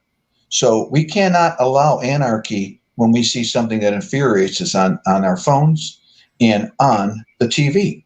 So what happened was that by the police's standard, they're going to go wherever they're told to go. They went downtown because a lot of the focus was downtown. That would never happen under my administration because, again, when you're respecting everybody, nobody feels left out. And if you don't do this type of leadership and don't have this kind of leadership, you're always going to have this problem. And surely the resources went downtown because the focal point was downtown. Yeah. If the focal point was somewhere else, I believe they would have been there too. So in their defense, they go where the problems were occurring. Let me ask you, though, do you think they would have been as reactive responding? I mean, they would have had to have had a presence if it had been on the south and west sides. Oh, for sure. I don't think that they would have been worried about protecting the south and west sides as much as they were worried about protecting property in the rich downtown Streeterville district. Yes, yeah. When there's a serious problem, all the police I know and I talk to, they get on the job to really, because you remember something, when you're a police officer, you got to watch. You're really there. You're risking your life. I don't care what neighborhood you're in. Yeah. So do they really get on the job and say, well, I don't really care about the south side as much as I do the north side? The police I know, I've never seen them do that. I believe if there was a call and a serious problem, they would be there. They're our heroes. Now, are there some instances where things come along and you can see that some of them are not? Well, then you deal with them. But to encapsulate the whole department and to destroy their integrity based on what we see on TV, because remember, this is just a small incident here. And it turns out to be a big thing. A death is a serious thing. Don't get me wrong there. I meant it's an incident really in one point of life where you have so many things that are happening bad, but we micromanage and we watch them through our TVs and our phones. And we expect things to happen our way, but we're not in the situation. We don't know what it's like to be a cop. Nobody knows. Let me ask you, though, just to play devil's advocate, though, how would you apply that to the Anjanette Young situation? I mean, the cops who were there were escalating something, a vulnerable, innocent woman begging for them to just let her put some clothes on. And then afterwards, with help of the mayor, they tried to cover up what they did. Johnny, I'm not saying all cops are. We respect law enforcement, if anything. I've said this a million times myself, and Ed will support me on this. We want Chicago law enforcement to live up to the ideals of what it should be. Too often we're seeing it fall short of that. Excuses. They want to move back the consent decree. The Fraternal Order of Police does not want the accountability that comes with being able to hold officers accountable or recruit a better quality of officer that respects what they're doing as a privilege to serve citizens of Chicago. Well, me, myself, in that incident, you have to understand all the dynamics that are involved. Why would police officers do that? Why would they seem more concerned about their own safety over this lady's rights or her clothing and her giving her respect? This is all about deterioration that builds up to this point. Have they gotten so worried at the point and developed some kind of animosity within themselves that really nobody cares about them and they don't care? Are they reactive to this experience? That's a possibility. If there's an incident like that as mayor, I'm going to find out. I'm going to interview them officers. I'm going to ask them, what were they thinking? What are they doing? Decently put this woman's clothes on first, and why you didn't. And if you listen to them, and I would put them on the TV to talk with me, because people got to start understanding why people do what they do. And when they listen, there's also a crisis within the police departments with not enough mental health services being available, which was surprising to us. And we did factor that in a previous broadcast we did when we started talking about the fact that, a lot of police we've had a few incidents of police committing suicide because they don't have the support within the department. You've got a complete breakdown across all facets of not only those in the department that aren't getting the help that might take their own lives out of their own desperation, but those who are, I guess, hardened to their situations and just act out the way that we saw related to the thing with the Anjanette Young situation. Yeah, you have to understand when you're on the street, and now look at the last 2 or 3 years, the police are the public enemy. So they're out there trying to help us. The bad apples have destroyed their integrity. They all look like they're garbage. Now they got an attitude. They got to come to work and worry about protecting themselves now more than ever. They can't make one mistake because they're scrutinized. They're reformed beyond reform because reform came along without regulations. Number one, I deal with a one-on-one incident. I'm not reforming the department for what one police officer or 10 or 20 do. But so there's a cultural breakdown. We've seen an institutional there's problem. An institutional cultural problem in the department. Not across all officers. We have a friend of the show who's a Chicago police officer, and he's like, those of us who are the good ones can't stand up and report the bad ones because we worry about our place in the department. So it's that trope of the rotten. Put a piece of rotten fruit, put healthy fruit next to the rotten fruit, and the healthy fruit gets rotten, right? Yeah. Because You're not separating the rotten fruit from the good fruit and getting rid of the rotten fruit. The rotten fruit has been allowed to persist for too long. I think with professional protections. Yes, they need a union, they need protections, but it's public service. And, for every officer that I hear says, well, I had to shoot this in situations where it's been questionable if an officer's life was really at risk. We always hear the statement, well, I feared for my life. I don't hear firemen saying I feared for my life, so I'm not running into that building. If you don't understand the risks of the job, then perhaps you shouldn't serve in that function as a police officer. Well, yeah, see, Jared, what we see, you got to remember, we see on a screen. You're not there. You don't really know what's happening in the state of the mind of anybody. You don't know if somebody else of a friend could be running out. They think there's so many things going on in their mind. And do they make mistakes? They do. Would they jump the gun because they're paranoid? Surely they may. And then when you have this intentional stuff where people do something wrong, then you take them out of the situation, they go to jail. But the point is, we're sitting around and we're trying to decide what one should do in a situation that we never been in. That's a big problem. I guess I base it on how I imagine that I would respond given all the facts and given my my sympathy for the situation and what I consider my commitment to public service as a law enforcement officer should reflect. Yeah, but see, you're basing off of that. And then look at what's really happening in society. Why are we focusing on the police? Do you think the police is responsible for a broken child? No, of course not. Well, but here, Johnny, that speaks to the point. Why are you then spending more money, giving the police more money, more budget to militarize themselves instead of allocate that money towards programs and outreach that can protect that kid who's in a household that doesn't have the parents who themselves have suffered the cycle of abuse generation to generation. And I think we're kind of looking at the same things there. That's why I was running for mayor, because who's going to do that? Yeah. Only somebody who has that experience. Because what's happening while we're empowering and helping these people and the children, and you're also helping the police. If I'm the mayor of the police, I'm the boss of the police, they're going to understand and they're going to know that I got their backs and I'm going to help them. I tell them listen, you come to work with personal problems, you got a sickness in your family or something, you're angry, you come and see me, go talk to a counselor or go home. Don't put that on the street because I can't protect you.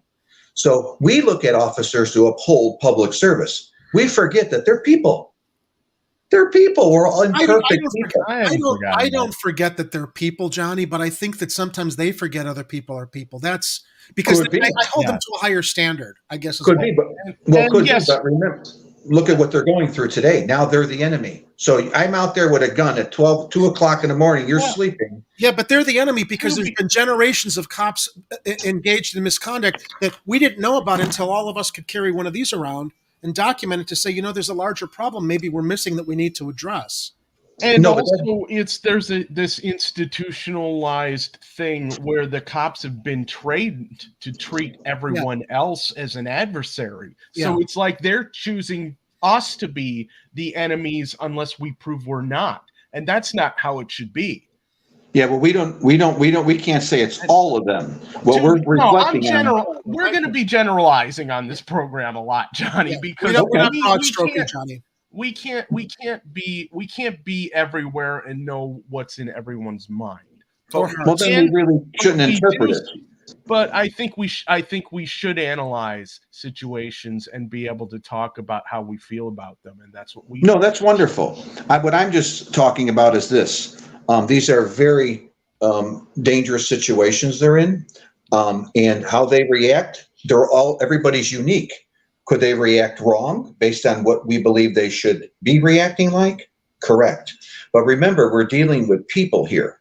So you want to sort of take the officer and bring them to the public as, hey, they have families. They have wives that are dying of cancer. They have a kid that died. They have money problems. They're all problems. They could have addictions. They can overeat. They're just people. So I know we hold them at a higher standard. But remember, you're trying to say that they would be somebody different. They can't be different. They're just human beings, and they make mistakes. But they should be different, though. Not different, but trained better, because there is a higher standard to those that have a badge and a gun that are supposed to protect everyone, instead of perhaps look at everybody as adversarial. I mean, we can agree to disagree on this. I admire the fact you've got respect for law enforcement. I have respect for law enforcement also. Ed and I are not bringing this up to like paint a broad stroke that all cops are bad. But unfortunately, we've seen too many examples where it challenges our perception of what law enforcement is idealized as supposed to be. Regardless of what they're going through at home, that's what they're paid to do, and they should know the risks of the job. For example, Johnny, let me just share this real quick anecdote. I spoke with a police officer once that I have a lot of respect for, and I asked him what inspired him to go into police work, because I was hoping and expecting something to hear something about public service, wanting to help people, good benefits, good health care. It's looked at as a job as opposed to a service. I think perhaps maybe the disconnect is too many people look at it as a job and don't understand that it's an important service as much as a doctor is providing a very specialized type of service, or a firefighter. It's not just about the fact it's a job. There's another connection and a higher standard there. And I don't disrespect them, okay? But when I heard someone I respect share with me what inspired them to go into law enforcement, and I didn't hear anything that would inspire me to go into law enforcement, and I know I'm not everybody, but I would have hoped to hear something like that, and I didn't. I'm like, well, then if it's just like that as a job, that's why it's easier for people to get connected with it and not be able to like reach that higher standard that we're talking about here with how you treat people, how you de-escalate, and kind of put your own problems aside, because it's a job. Yeah. I mean, but to worry about the stuff that's going on at home when you're supposed to be serving other people in life and death situations has got to be, I guess, I think a little bit more, there's a higher standard there, I think. So whether we agree or disagree on it, that's just kind of how I perceive it. No, I respect that. But let's keep this one thing in mind. Sure. There's approximately 12 to 13,000 police. Maybe I'm off in Chicago. What the news brings us and what our phone brings us is a very small percentage of what we see. Yeah. There are 13,000 police. Nobody sees the 12,000 police that are doing wonderful, respectful things for the community. We are reacting to 10 stories every year that are terrible. And then we're basing our whole vision on these 10 stories and going after the police. We're overlooking the 12,000 police who are doing wonderful things, the thing that you're talking about, holding a higher standard, being respectful. And then what's happening, these poor police are getting destroyed by what the TV is making us see. Remember, you got to understand, there's a million things going on. We only see a small percentage, and it's bad because bad news is ratings. Of course it is. We've seen a couple news stories where cops have stepped up, and I will admit it's been less than the stories we've shared about abuses that we're concerned about. But we've tried to like basically point focus on when a cop here in Chicago has done something good that we're like, well, that's exemplary. That's what we're talking about. That's what we want to see more of. So, but I take your point. Yeah, of course, if it bleeds, it leads. That's the old news trope, right? And then we base our lives and our perceptions and perspectives off of what we see. So are we being fooled? We're sitting here talking about what cops are doing while kids are killing for fun. Why you can't even walk down the streets and enjoy your life and your spirit's gone. And we're sitting here saying, I think the kids who are killing for fun are killing because they've got mental health issues that have not been addressed in the households that they're unfortunately emerging from. Ed? I just wanted to say that I think the biggest problem here, and Johnny would probably agree, is that we don't have enough mental health facilities or mental health assistance for anyone, including police officers. Yeah. And that's a huge part of the disconnect between people in the communities being able to get along with public safety and vice versa. And is that we need to be able to understand each other better and know where we're coming from and to know what our concerns are, and to also not treat each other as potential enemies or the next perp. Right. And our friend Warren from New York, who's originally from Chicago, makes a very good point that sadly we've seen a lot. Cops doing good is the exception, not the rule. Warren, maybe not. The jury's out on that for me, but Warren makes a point here that I agree with. If you're a good cop and you allow other cops to get away with crime, you're no better than the criminal cops. And that's where the complicity comes in. Yeah, they're good cops, but if the good cops aren't standing up against the bad ones, this is why we see the problems continue to pervade. Well, we have the same problem in the communities where there's crime. Nobody's going to step up and say anything like that because their lives would be in danger. We want to hold them to a higher standard. Come on, stand up, tell us about that. But you know what? You ain't going to do that because you're going to get killed. And they're looking at you like, are you crazy? You want me to tell you what I just saw, what this gang member did? No way. It ain't happening because people are trained in nature to survive. And why do gangs commit crimes? You just hit the keyword, survival. If you're a kid growing up in a South or West Side community and there's no jobs, no youth centers to help you discover what your talents are, and there's no jobs, right? And there's an opportunity to make a lot of money to join a gang and sell drugs. I'm not condoning it, but you understand if you're not getting at the root causes of funding a youth center, providing good, decent paying jobs or opportunities or guiding kids to trade schools, that's the solution to averting potential crime. But that city's been abandoned that way, unfortunately. And why do you think that happens? Because the money interests are not served to what you were talking about. Right, because business backs candidates. Yep. Candidates are obligated to business, not mental health, not emotional health, not physical health. Yeah. So this is a severe neglect that has bottomed out, exploded. Absolutely. That's why you can't have a politician this next mayor. It's got to be me. Because I can do it. I make people believe and I make people see what other people are experiencing. See, when we understand what somebody's experiencing in a moment, we can sit and judge people and say, well, this cop, listen, you got to be there. And you got to be able to have somebody take you into that person's mind at the time because it looks terrible what just happened, but we're not in that mind. And if we don't connect with each other on this level, we can't understand each other. We'll judge each other. We judge each other, we won't like, we'll hate, we'll kill. But once we realize we're basically all the same. We're just different colors. We have different food types, different cultures. But at the end of the day, we all want respect. This is the problem. And what happens, money is always control politics. And I get it, but it's bottomed out. It's over. It doesn't even know it yet, but it's over. We are be forced to have an empathetic leader who is going to bring this consciousness to a higher level in the police department, in the communities and everything. And it starts with somebody who has that passion and love for it. That's why I was running. People think I want you to get up now. I want all of you to get up out of your chairs. I want you to get up right now and go to the window. That's it. I saw a break there and I thought, okay, he's finished. Yeah, so got me on my soapbox. Thank you. I get it. That's cool. We punctuate things here just to kind of, break it's not even that it's tense. It's just like, either laugh or cry. Choose one or the other. Yeah, because you see, I'm passionate about it. I'll go we on. are too. Absolutely. And I respect that. I really appreciate that. All our candidates should be. This is important shit. This is really important shit that affects us all. And to your point, Ned's point, we got to treat each other respectfully. You've got to look at everybody like human beings. I agree. I think that's what's unfortunately lost in the narrative everywhere. So, yeah. And without that kind of leadership and role model, what are we going to do now? What if I don't win? Yeah. And money wins this election? At this stage and how dangerous it is, what do you think is going to happen? We're in serious trouble. Art, a good friend of the show, shares in the live chat.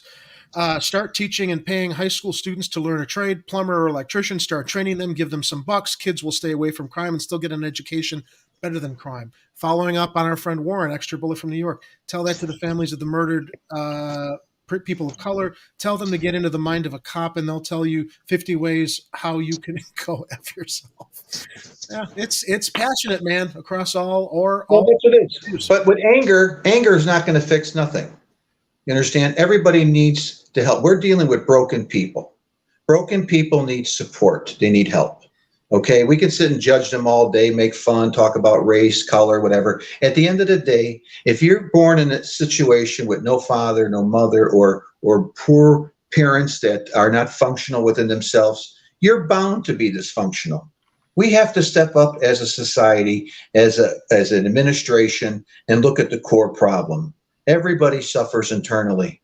And my administration is going to get into the core of everybody's life and work to heighten their consciousness. The more we learn about ourselves, the more healthier we become as a society. Because technically, all the problems we're trying to solve are in the minds of people.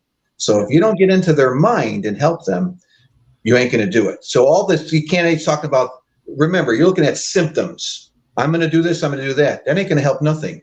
If you can't help a child overcome their own problems, you ain't helping nobody. Absolutely. We have a $1 super chat from our patron, Kathy Powers. And every time Kathy throws us $1 on stage here, Johnny, we got to dance and share this clip. Just to explain where that comes from. Thank you for the $1 super chat, Kathy. Art shares also in the live chat. I admit I'm upset and angry, and I have to sympathize with people who are desperate in a life in a way I can't understand either. Yeah. It's all about walking in other people's shoes. I guess cops to the community and community to the cops. Maybe both sides have got to do the same thing there. There's the common ground I found. Ed, let's jump back into the where are we here? The Mayoral clown car, and continue that WGN coverage. All right, let me back up a little because we have some other important stuff to cover too. Lori Lightfoot and her 8 challengers crisscrossing the city in a bid to find any undecided voters who might still be out there in one of the most fiercely contested mayoral elections in recent memory.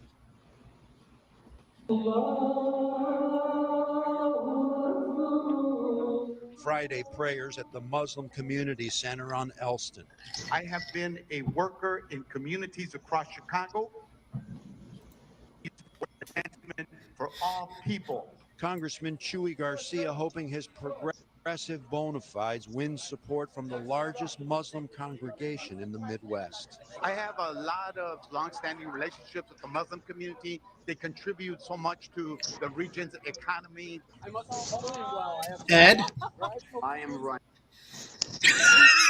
Platitudes. It's the platitudes of Jesus. This we don't call him Chewy here, Johnny, because I don't know how Chewy is a nickname. We call him the Stash, and here's the reason that we call Chewy the Stash. Because where is it? Here we go. And more importantly, all that money that the Stash is collecting with his ties to SPX and these hedge funds that probably are some of those secret donors he doesn't want anybody to know about. We're speculating here. But anyway, go ahead with it, Ed. Funding to offer the leadership that the city needs. The leadership that is needed to ensure that all... I am Cornholio.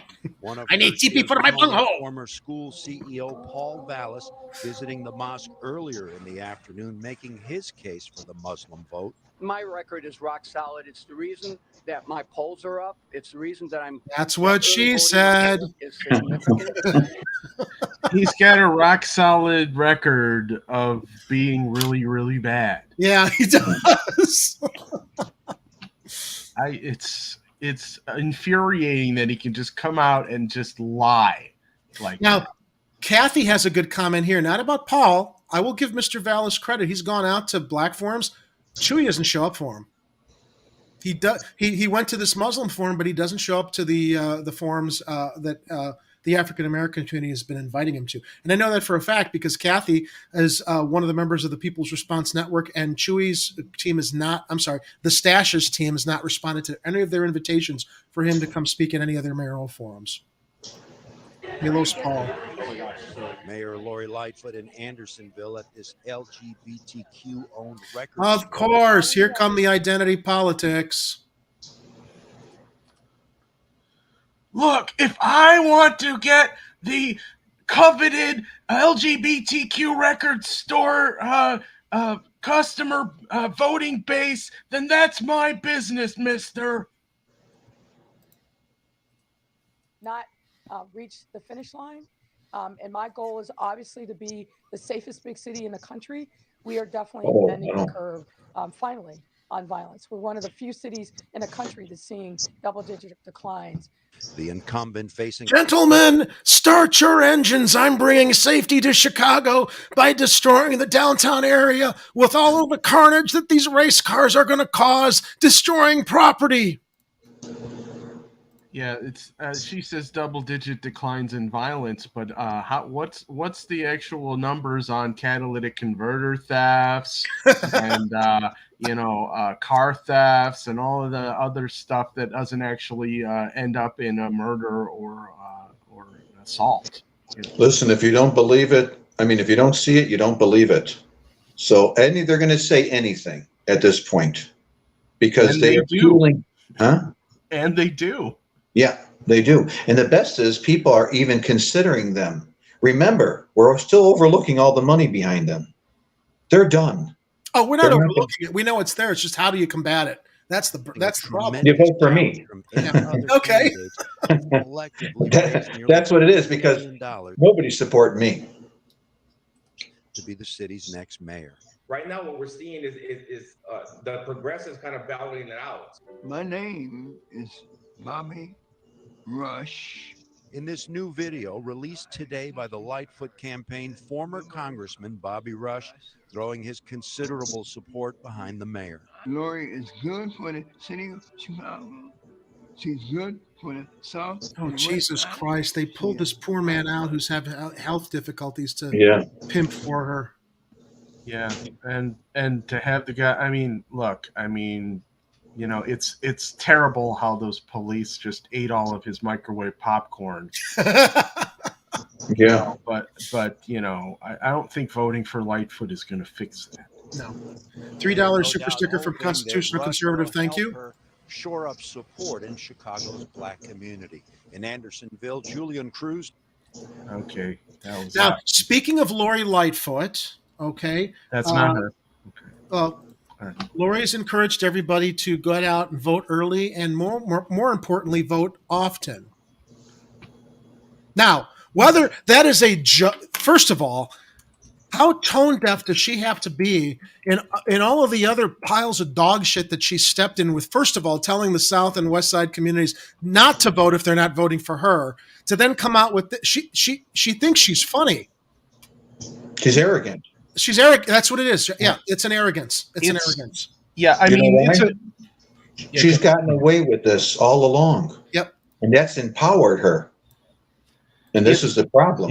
Yeah. Vote early, vote often is that common it's that common phrase that we use in Chicago around election season, and everyone knows that it's a joke around here just because of the former news years and years ago when it came out where people where they found out that basically people who were deceased were end up casting ballots.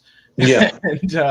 and so then it basically turned into this basic meme of its time. And Lightfoot, if she was actually known for having a decent sense of humor, might be able to get away with this, but just the fact that she's often very thin-skinned about everything and is really struggling to get any kind of support these days, it's a really... I resemble that remark, Heller! Yeah, it's a really bad choice to authorize this kind of a thing on an actual advertisement for yourself. Well, dude, she allowed for them to try to go recruit CPS students as slave labor to work on her campaign when she clearly has got millions of dollars that she could pay people to do it. And then, of course, she has no sense of decency, no sense of what's right or ethics. And then, and the best is, go ahead, John. The best is she's over the people and governing us, and she's using that office for herself. This is very disrespectful, because at this time in life, to be talking like that, to inflame people, as a leader, you're supposed to bring peace, be a good role model, not take that approach. You're supposed to have people want to inspire to be like you, not a ball buster. She's not ignorant. Yeah, there's no dignity to her or respect towards people that, you know what, Johnny, you hit the nail on the head. She exudes arrogance. Yes. She's entitled. She's a lesbian woman of color, so quite naturally you're supposed to vote for. I voted for her the first time because she bamboozled me. I'm not making that mistake again because I see she's a fucking phony. Whether she's black, lesbian, a woman, a man, a homosexual, I don't care. She's a bad mayor. It has to do with the quality of her job, not her identity that she's pandering to everybody with now. Right. And as a mayor, especially as a candidate, me, myself, I'm going to speak to everybody. I'm not focusing on lesbianism, transgenders, blacks, whites. Everybody is my family. What Harold said. What's that Harold quote? Everybody, it's now we get a piece of the pie. See, this is the truth of all of this. Harold Washington finally becomes the mayor, and this is in the 80s. And he comes up, and the only thing he's got to say at the beginning of his administration, now we get a piece of the pie. This is where you learn a lot about history in Chicago. Finally, an African-American leader gets in power, and he says, now we. So it's telling you that the African-American community has felt disrespected for many, many years. Generations. This has built up a lot of animosity, a lot of anger. And then when you finally acquire power, and if you're not stable inside and you take that power and you use it for revenge, you're destroying the city. You're as bad as the people who preceded you. You're basically using that equity to then put your boot on the necks of other people as opposed to say, no, thank Christ I'm here. Thank you for giving me the chance. Let's work together. A lot of the woke culture, the unfortunately previously marginalized groups who should have never been marginalized. Now that they have the seat at the table, it's like, well, now that we got the seat, we're going to eat all the pie and fuck the rest of you. And it's like, that's not why we were your allies. We wanted to come together and get past that discrimination and that prejudice. Why is it now that everything is about what you want as opposed to being equitable across the board? As Harold said, it's not about we get a piece of the pie, it's that everybody gets to eat. Right. And this is the problem. In order to accommodate that type of philosophy, you have to have a stable mayor. When a mayor shows these kind of characteristics, she hasn't overcome her own problems. So what they do, they spill onto society because she's come into office instead of empowering the African-American community, she's disenchanted herself and she takes revenge. And then it's a role model, it's a leadership that facilitates this energy. So she's angry. Now it's our turn and we're going to show you what you did to us. I get it. I get it. I understand this type of philosophy. But at this point, if this doesn't stop, we're all in serious trouble. Okay? That's where I came along. That's why I'm everybody's mayor. Everybody deserves respect. I'm Italian. It's not just about Italians and not just about my neighborhood. No. I love and respect everybody, but I'm stable. So if I'm a leader, you're going to get that kind of energy facilitate through the city council, which will then permeate through the city because I'm stable. She's not stable. She hasn't overcome her own demons. She acquires this power and she then spills that onto society. This is the problem. And that's a very big problem. Ed makes a very good point that he blames her power pantsuits. And to that point, I think I think we need to run it.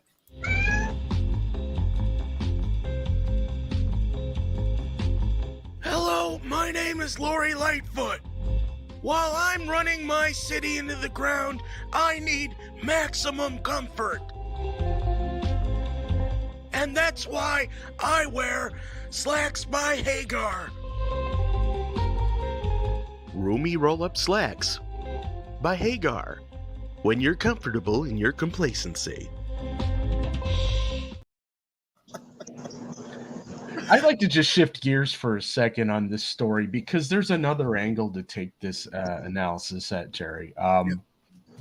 Heather Sharon felt it important to tell people that the graphic apparently encourages people to vote more than once. Now, she should know better. She should understand that when people say vote early, vote often, that's typically a joke. Okay? She shouldn't be thinking that Lightfoot is serious about it in this ad. And of so course we know she's not serious, but it's a bad misjudgment on Lightfoot's part to think that it's funny. But I think it's extremely important to note that when people in the media don't understand the history of Chicago and the phrases that we have in the city, it makes it it makes your job as a journalist more difficult when you don't understand context.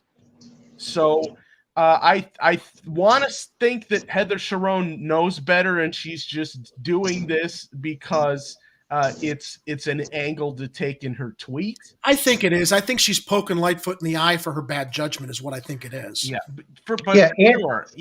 for sure. And is Lightfoot directing that comment to a certain nationality? Is she sending an indirect message? Oh, do like before. Get your votes from the cemetery. Well, then, who's that pertaining to? Would it be the Italians that have lost Christopher Columbus? Maybe. Maybe not. I don't know if she's really digging that deep in these types of things. She may not, but whoever is behind her may be. Yeah, well, I mean, her campaign strategist probably doesn't have the best strategies. I think the campaign strategist is a volunteer as well, that she's not paying somebody who's got campaign experience to say, no, this is in the realm of bad ideas. This is an extraordinarily the worst idea that you could. Jerry, her strategist could have been assigned to her by Big Blue. Yeah. Exactly. Because you got to remember something. How do you come up with these ideas? And why do you say these things? Why are you basically saying vote often when you're a leader and you know that's inappropriate? You're trying to bust somebody's balls, let's be honest. And who is that you're trying to bust their balls? Is it somebody else who said you have a bigger thing than them? Oh, that's bull crap. I do whatever the bean tells me. The bean knows all. Yeah. Well, you can see the connection. There's sort of a connection here, and there's some sort of animosity coming out of her towards certain group, I believe. Oh, you think, Johnny? No, sir. You will stop speaking. You will stop speaking. You're full of crap, and that's the nicest thing that I can say. Yeah, you got the wrong guy. She wouldn't be doing that to me. You got the wrong guy. I think she'll do that to anybody. Yeah, but she won't get away with it with He'll me. stand up to her, I think, is what Johnny's alluding to. Exactly. Remember, people fear that. You fear this kind of energy. No. You treat me with respect or you don't get nothing from me. I'm not afraid of that. I only speak to African-American journalists. I mean, what is this? You're a role model for the city and you're speaking like this? Yeah. Can you imagine if I said that in reverse? Yeah. I mean, bully that talks trash and the bully talk trash. I think Kathy is writing a poem, one line at a time in our live chat right now. This is actually cool. Yeah. Here we go. Let's wait for her to compile it, then we'll pop it up. In the meantime, ranked choice voting is a very, very important issue that I want to thank our colleague Kira McCown for sharing with us in the. I think it was in Slack as we were compiling and curating this week's show stories. This comes from Fair Vote, Illinois. Now, Kira is not only an advocate and an activist. She goes down to Springfield with her colleagues to try to get referendums on the ballot. And we've all talked about ranked voice voting ad nauseum. Now, I think it was very, very interesting to discover who in Chicago is for ranked choice voting and who didn't respond. So this comes from Fair Vote, Illinois. As February 28th approaches, Chicago voters are faced with a familiar scenario. A mayoral race with 9 candidates and many aldermanic races that have upwards of 6 candidates. How is anyone supposed to make their choice? There's a better way to decide, a voting reform that's sweeping cities across the nation. It's called ranked choice voting. Ranked choice voting in Chicago would save the city that we're always hearing is broke $3 million in municipal election years by eliminating the need for a runoff. Make sure all voices are heard. Voter turnout is never the same for both elections. Allow you to express your true preferences without worry over wasting your vote or vote splitting. No more need to check polls to see who is the most popular that day. Save candidates money by eliminating the need for an extended runoff campaign and ensure all elected officials have true majority support. Johnny, this would have very much helped you, right? People are allowed to rank choice vote. They can rank who their top selections are to save money and basically cut through the bullshit and get to a decision faster. Now, currently, many people feel that they have to vote strategically. Voters choose to support a candidate not because they like the candidate or believe they will do a good job, but rather because they think the candidate has a chance of winning. Maybe the polls are showing that your favorite candidate, Paul Vallis, mine, Jamal Green, has no chance of winning, or Johnny Logalbo, making it so voters will not want to support them even if they really think that the candidate is the best choice. Our current voting system also splits like-minded voters, making smaller groups more powerful than larger groups fielding multiple candidates. Consider the issue of union endorsements in the current Chicago mayoral election. Those voters who want a union-backed candidate will have to choose from at least 3 frontrunners because Lightfoot, Garcia, and Johnson all have numerous union endorsements. Our current system of plurality voting may effectively split the votes of those citizens who support unions, leading to victory for a candidate who doesn't support unions, even if the majority of the electorate want a pro-labor mayor. Got that? Makes sense.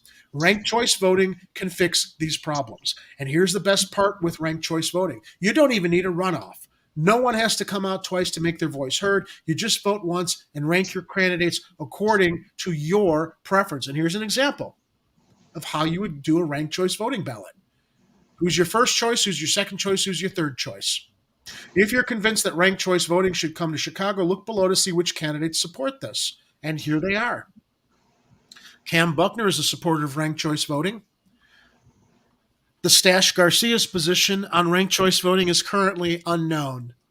All this time and money he's got to distract himself from doing his congressional duties, and it's unknown. He and his staff can't get. Why? Because it benefits them not to have it. It's like the Electoral College. Yes, Mr. Vasilatos, I want to tell you. I wanted to comment on this. Unfortunately, my people did not get it to me in time before this article was published. And despite the fact that the article was published, my choice is still currently unknown. All right, who else? Jamal Green is a supporter of ranked choice voting. Brandon Johnson is a supporter of ranked choice voting. Sophia King. What do you think? Lori Lightfoot, of course. Of course her position is unknown because she doesn't want it. Because she's one of the 3 worst candidates being pimped by mainstream news right now. Roderick Sawyer is a supporter of ranked. Look at it. Isn't it interesting? All of what we would identify as the lesser candidates, lesser only because they don't have the money to spend the big bucks, as Johnny was talking about in our earlier interview, to position themselves to get more attention. Paul Vallis is a support. Well, Paul will say anything. Paul says anything and stands for nothing, as far as I'm concerned. He blows with the wind and making sure he says something that he doesn't have to follow through on later. Willie Wilson's position on ranked choice voting is currently unknown. Johnny, what's your position on ranked choice voting? I support it. Absolutely. I support anything that would give anybody the opportunity to run for political office. Because when people choose to do this, they take on a big responsibility. I don't know if a lot of people are doing this because of their ego or money. It's never been my venture. This is a very serious issue for me. And the fact that I've worked for 2.5 years to get knocked out of it is a disgrace to me. So any type of a system that would allow me the opportunity to run fairly and lose fairly, I dig it. Yeah, I hear you, man. I just wanted to say that the reason why I haven't responded to the question about ranked choice voting is I'm quite certain that I would not rank in anybody's choice. Exactly. But while we're on the subject and while I have the microphone, I have noticed that in the live chat that someone wrote a wonderful poem about me, and I absolutely have to read it at this time. All right. Okay, Kathy Powers wrote this poem like 20 seconds ago. There once was a mayor in a city who thought she was great but was gritty. The bully talked trash and kept people's cash, left her campaign's hopes quite gritty. You used gritty twice, but I'm cool with it. Thank you, Kathy Powers. Very good. Very good. I pity the city. That's what the title of the poem should be. Pity the city. Pity the city. I think that's Thanks, Kathy. Title, yeah. So the ranked choice. So this article that comes from Fair Vote Illinois, it does share here at the end that how can you help? Here at Fair Vote Illinois, our sole focus is bringing ranked choice voting to elections across Illinois at the local, state, and federal level. We're raising awareness with candidates and voters right now about why ranked choice voting should come to Chicago and other cities in Illinois. Once the new city council is in place, hopefully more progressive and forward-thinking elder people, we'll be able to do more, and you can help. If you agree it's time for Chicago to upgrade its elections, please join us. Sign up here so we can keep you informed. I'm adding it into the live chat. There's their link.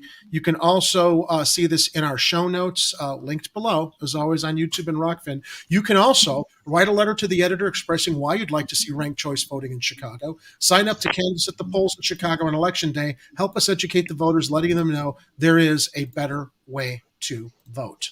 Now, and also, I just would like to add into that is that if you do contact Fair Vote Illinois, make sure you explain to them that we do have one of the mayoral candidates, who Cam Buckner has actually put legislation into Illinois.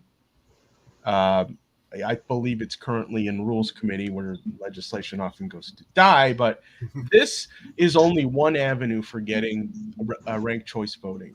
We need to work on ballot initiatives. We have to do things where we take it out of the hands of the people who it's not in their best interest to pass this legislation. And very often they are in office. Yeah. It's not fair whatsoever. And I can actually be a poster boy for this movement because I'm a victim of it, and that's terrible because I have great intentions. I have great skills for diplomacy and to negotiate peace with everybody. And it's a shame that I didn't even get an opportunity once because I had no money. So once they knocked me off the ballot, I just actually became invisible. Well, Johnny, it's a captured system is what we have. It's captured by this two-party duopoly who it's in their interest to make sure that the system works well enough for them, but not good enough for anybody else outside of their bubble. So and just one more point I wanted to get in here, because things like our what is it? What's it called? The vote. Who runs the elections? The Board of Elections. The Board of Elections. The Board of Elections. Sorry, that was the Board of Elections is kept purposely low in staff and organization so that they cannot have the resources available to deal with things like vote counts and any kind of challenges where they would actually need to be involved legally, which is why they've abdicated responsibility, in my opinion. I want to jump in really quickly. I think Oreo got on my cell phone and contacted Johnny's cat, who's making an appearance on the show. Johnny, what's your cat's name? That's Jenny. Jenny, if you noticed earlier in the show, Oreo likes to come on. He thinks he's the producer of the show. So here we have Jenny making an appearance. Aw, sweet. Yeah, Jenny, she's wonderful. That's great. Yeah. Yeah, Ed, your points are absolutely, I saw your points absolutely well taken. Yeah. Yeah, that's for sure. You know, there's so much of this going on. And like I say, I think it sort of doesn't understand that, you know, we're trying to protect ourselves from it. But I do want to make mention, karma is real. And when you do things with bad intentions, it comes around. And these people that do this and spend their time thinking of themselves, I get it. But if they were victims of their own system, they would be talking and feeling like us. So my message is, don't do to people what you don't want done to yourself. Golden rule. Speaking of the golden rule and not treating people the way that you wouldn't want yourself treated, I love my transitions. Let's go to this. Let's go to the time machine and to a story that we reported on last year. Actually, this was last November, and I promised we were going to circle back to it at election time. Ed, if you can get those video links ready, I just want to bring everybody up to date. Remember when Block Club Chicago reported on the 25 city council members that ditched the meeting about the city's homelessness crisis? I didn't forget it. Older people who support the Bring Chicago Home ordinance said they're profoundly disappointed by efforts to derail the meeting after Mayor Lori Lightfoot spoke out against the measure. This was reported by Mina Bloom at Block Club Chicago. Chicagoans will not get to vote on a proposal to combat homelessness in Chicago after half of the city's older people failed to show up to a special meeting Monday in November on the measure. Introduced in 2018, the Bring Chicago Home Ordinance calls for hiking the city's real transfer taxes on sales of properties worth $1 million or more to fund homelessness services in the city, including permanent and temporary affordable housing for a growing number of unhoused Chicagoans. It was crafted by the Chicago Coalition for the Homeless. A group of older people advocating for the ordinance called a special meeting Monday, last November, to push the legislation forward, but their efforts were stymied. The original meeting was set for 9 a.m., was called off after City Council failed to meet quorum with only 14 members present. Mayor Lori Lightfoot swiftly moved to adjourn the meeting. An attempt to hold the meeting 2.5 hours later, driven by older people Maria Haddon of the 49th and Carlos Ramirez Rosa of the 35th, who championed the ordinance, also failed. Lightfoot wasn't present for that meeting, which was just one member short of a quorum with 25 older people present. The canceled meeting means the ordinance will not appear on the February 28th ballot when Chicagoans vote for a mayor and older people. Quote, I'm really frustrated and angry with some of my colleagues who chose not to show up, said Alderperson Daniel Espada of the First, who also supported the ordinance. Some of those colleagues were in the hall. They were in the building. Some walked into the council chambers immediately afterwards. Ed, can you run the video? Yeah. Oh, it's not up. Sorry. Hold on a second. Let me rewind. It's not Here, I just want to let you know too. I'm on my phone. Okay. And it's at 6%. Okay. Do you want to? I mean, we'd love for you to stick around. If it cuts out, we know it's your phone. But if you want to say goodnight early, that's fine too. Yeah, well, it's probably going to go off, so I just wanted to let you know the situation I'm in at the moment. Understood. And I'm in an area where I don't have to plug it in. And we're almost at the end of our. Actually, this is one of our last stories, but I think a story relevant to having your input. Yeah. So if you want to be part of it, let's do it. Go ahead, Ed. Go ahead and run it. Chicago politics at their finest. Homeless advocates today suffered a blow as a lack of quorum at a specially convened city council meeting essentially killed a proposal that would have put a real estate transfer tax increase question on the February ballot. It's the ones who are here in the building, literally in the hallways, not walking in when we needed one more of them to come by. So whenever they tell you they care about the issues that we have to deal with when we have our unhoused neighbors, when they tell you they're doing everything they can, they are lying to you. Advocates say their proposal would have raised up to $160 million a year to fund wraparound services for the city's homeless population. The homeless in 2020 numbered over 65,000, including families who are doubling up or couch surfing.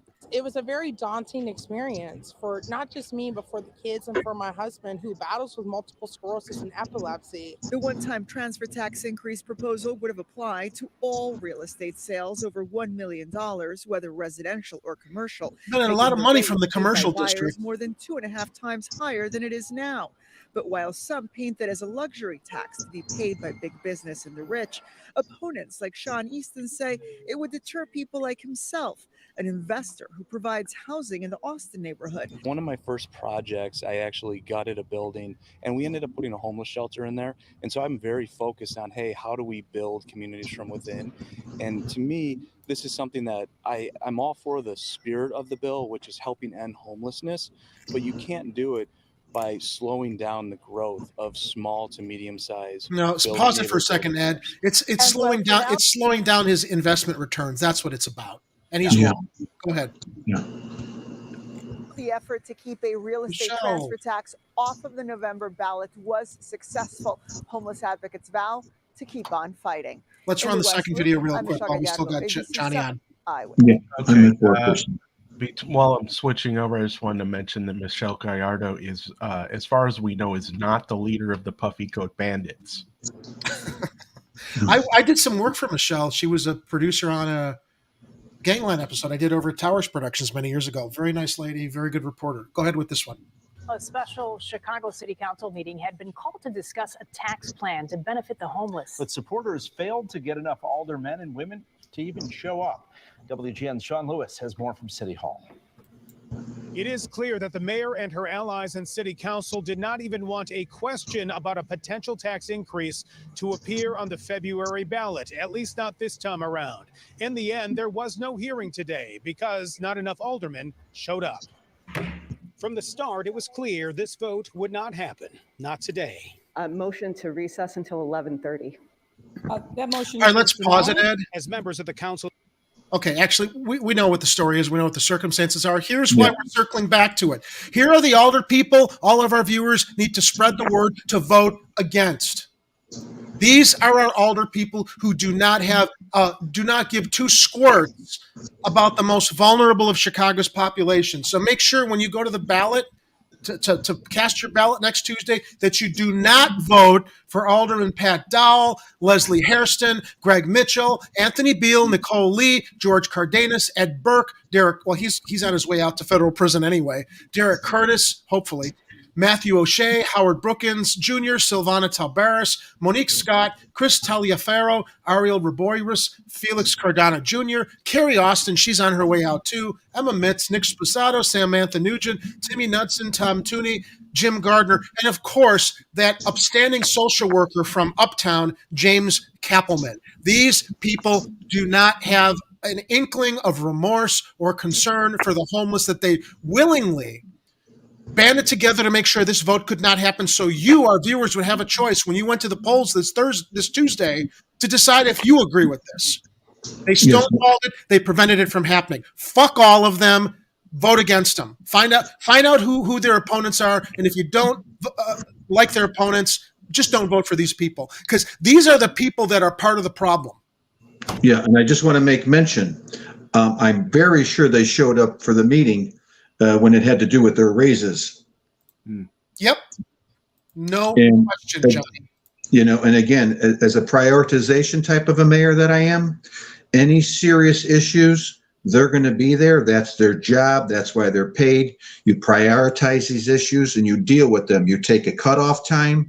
We're going to solve this problem. We're going to solve this problem. We ain't getting all to the drama. It's not a soap opera. It's not about you. It's about the people. But you need that kind of leadership to get everybody on that ball, you Absolutely. Know, and self-centered leadership. That's what happens, and they get away with it. Johnny, so, I know you had 6% on your phone. Maybe it's down to 5%. Anything you want to share with us while you still have power and are logged into the show? Yeah, I want to tell you first, I'm super, super grateful that you gave me this opportunity. I'm touched dearly, because nobody's allowed me to share my vision. And this was very important to me to help protect all of us in Chicago. And you guys were able to help me facilitate that. So I'm grateful, grateful, grateful. God bless everybody. And I hope they vote for me on Tuesday because I'm the only one that really cares. And I got no money behind me, so I'm free to lead. And I got 40 years of experience in mental health, and I want to help people overcome their problems so they can be safe. And then the problems that would spill on somebody else would not occur. So again, we need this kind of leadership. Thank you for the opportunity. Please vote for me, and let's save ourselves from this type of a system, because this system is really hurting us. It's a self-centered system, and it's never going to serve the voters. I don't care who you're thinking about voting for. They're already bought and paid for. They can't help you. They can't. They're obligated to the money. I'm obligated to you. I want to be your employee. That's my last message to everybody, and thank you again very much, Jerry, both of you. win or lose, I hope you can join us again in the future as a contributor. And I do hope, as you reflect on where you want to look forward to, that whatever happens, that we will hear more from you in the future, I hope especially so. in relation to these important issues of mental health and the inequities and the corruption of the system, especially over at the Board of Elections, that make it so easy for other candidates to sabotage good candidates' efforts to get on the ballot. So appreciate your time. It was a pleasure to have you on. Thanks for reaching out, and we hope to see you in the future. All right. I hope to. I'm available anytime. I appreciate it so much. God bless you both and your family. Thanks, and John. everybody Yourself. out there. All right. Okay. Bye bye. Take care. Well, that was pretty cool. Yeah. His heart and his solutions are in the right place. I'm so thrilled that he wanted to join us, despite our irreverence and our tone here. I mean, look, it's all in good fun, and I'm glad that people are willing to participate but also spend some time sharing serious conversation with us. Your thoughts? Oh, my thoughts. You were ruminating. I should have asked him what kind of pizza he likes. We missed the pizza questions, or which baseball team. Well, I'm sure we could have him on again. I'm sure he would love to come back on. Yeah. We could talk. I'd certainly like to have him as a contributor or commentator on whatever ends up happening. Yeah, especially after the election's over, it would be cool just to get to just pick his brain on a few things, especially just cultural things, like food, for example, which I focus on, but other things going on in the city. I mean, he's big on mental health, and that's important.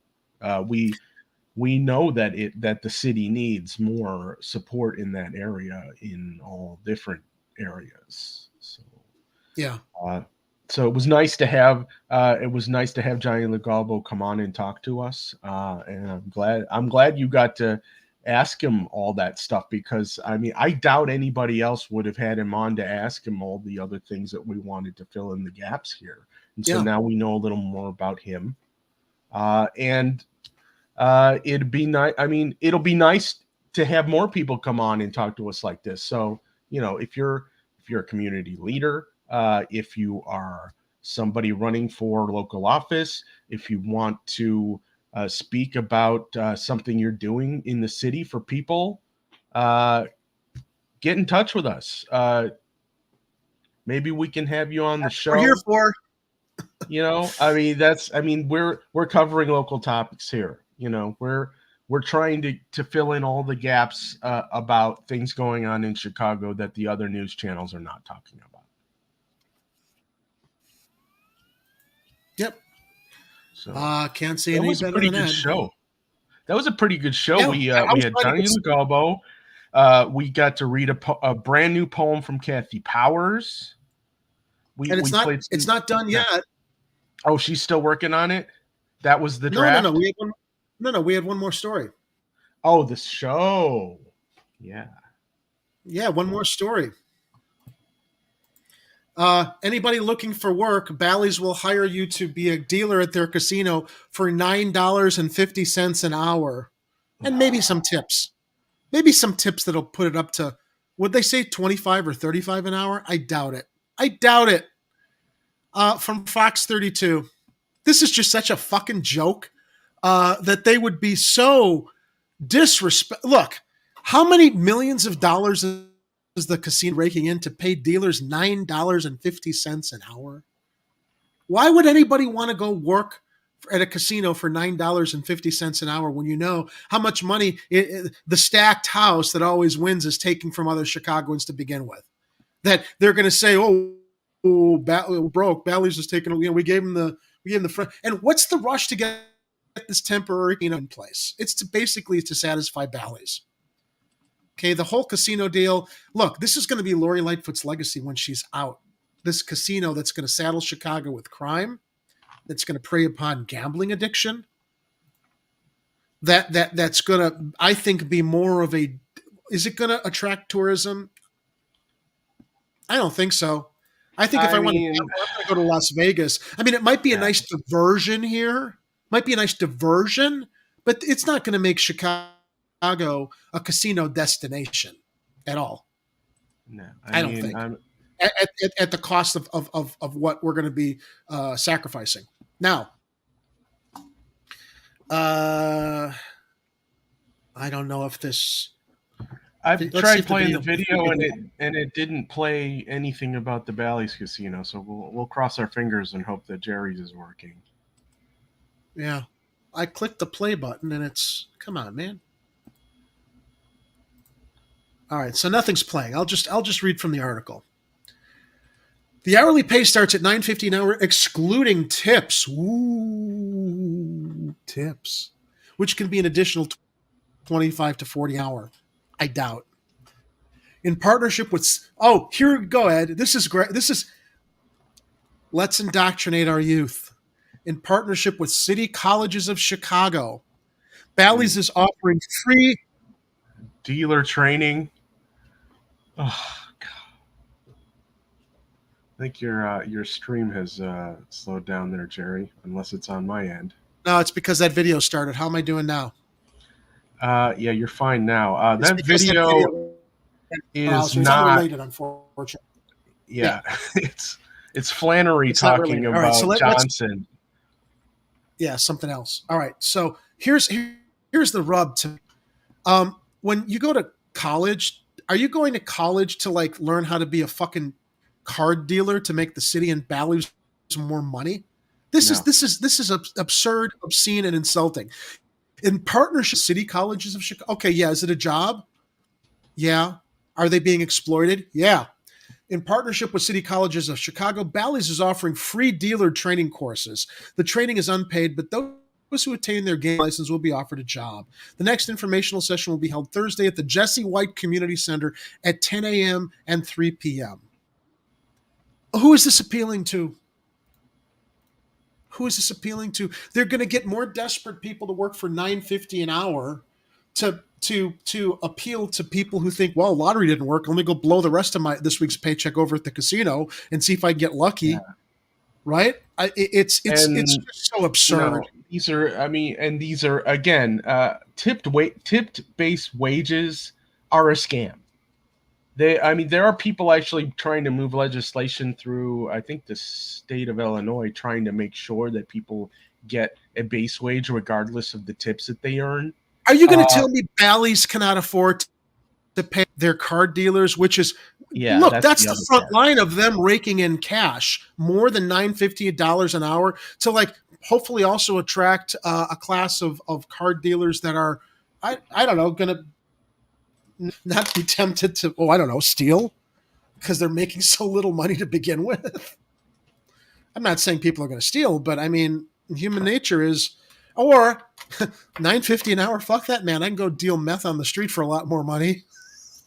Right? That's the thing is that they should, the entire situation is a joke because the city could have set the rules for this. Yeah. They could have, and they should have set the rules that basically, look, any casino workers that you hire have to be making X number of dollars per hour minimum, period, regardless of whether they get tipped. Yeah. And that minimum should not have been $9.50 an hour. It should have it should have been the federal minimum wage. Yeah. And the federal minimum wage is half of what it should be, in my opinion. Tip-based economy. Dude, we are in the final stages of late stage capitalism. We are in the last stage of decline of empire, as far as I'm concerned. I have no idea what you mean by that, Jerry. No idea whatsoever. As the city burns. I say this very seriously. I have one niece and 6 nephews. And boy, oh boy, way after I'm gone, I'm very concerned about the future they're facing. The way things are going right now in this service-based economy. Yeah, I think the best thing we can do is give them as much of our wisdom as we can and hope that they are smart or hopefully smarter than us so that when they do have to deal with the crap that our generation and the generations before us have made for them, that they will be able to rise and outperform any of the responses that our generations have failed and that's miserably and that's the, to and address. that I'm sorry, and that's the point that pisses me off the most when people talk about a person's youth as a liability. Mm-hmm. Again, I know it's election eve. I would imagine everybody's made their decisions as far as who they want to support for mayor. But okay, all we hear about when it comes to the good ideas of a young candidate like a Jamal Green, oh, he's too young. Well, a young man like with all the problems our older generations have left him and fucked up and still haven't solved. Maybe you should start embracing the ideas of a younger generation that have got solutions that don't relate to you cashing out, hoarding all this money that you're never going to be able to spend, and then leave to your heirs and figure out how to avoid, including an estate tax, while everyone else is struggling and suffering. It's ridiculous. That's why I love the ideas of young people. They're not always right, and I would hope too that they would perhaps experience ourselves who are older, an older generation that actually is concerned and has their interests at heart. I mean, look, we're railing all the time about our generation and the generation before us that have fucked things up for younger people. It's not fair. It's not right.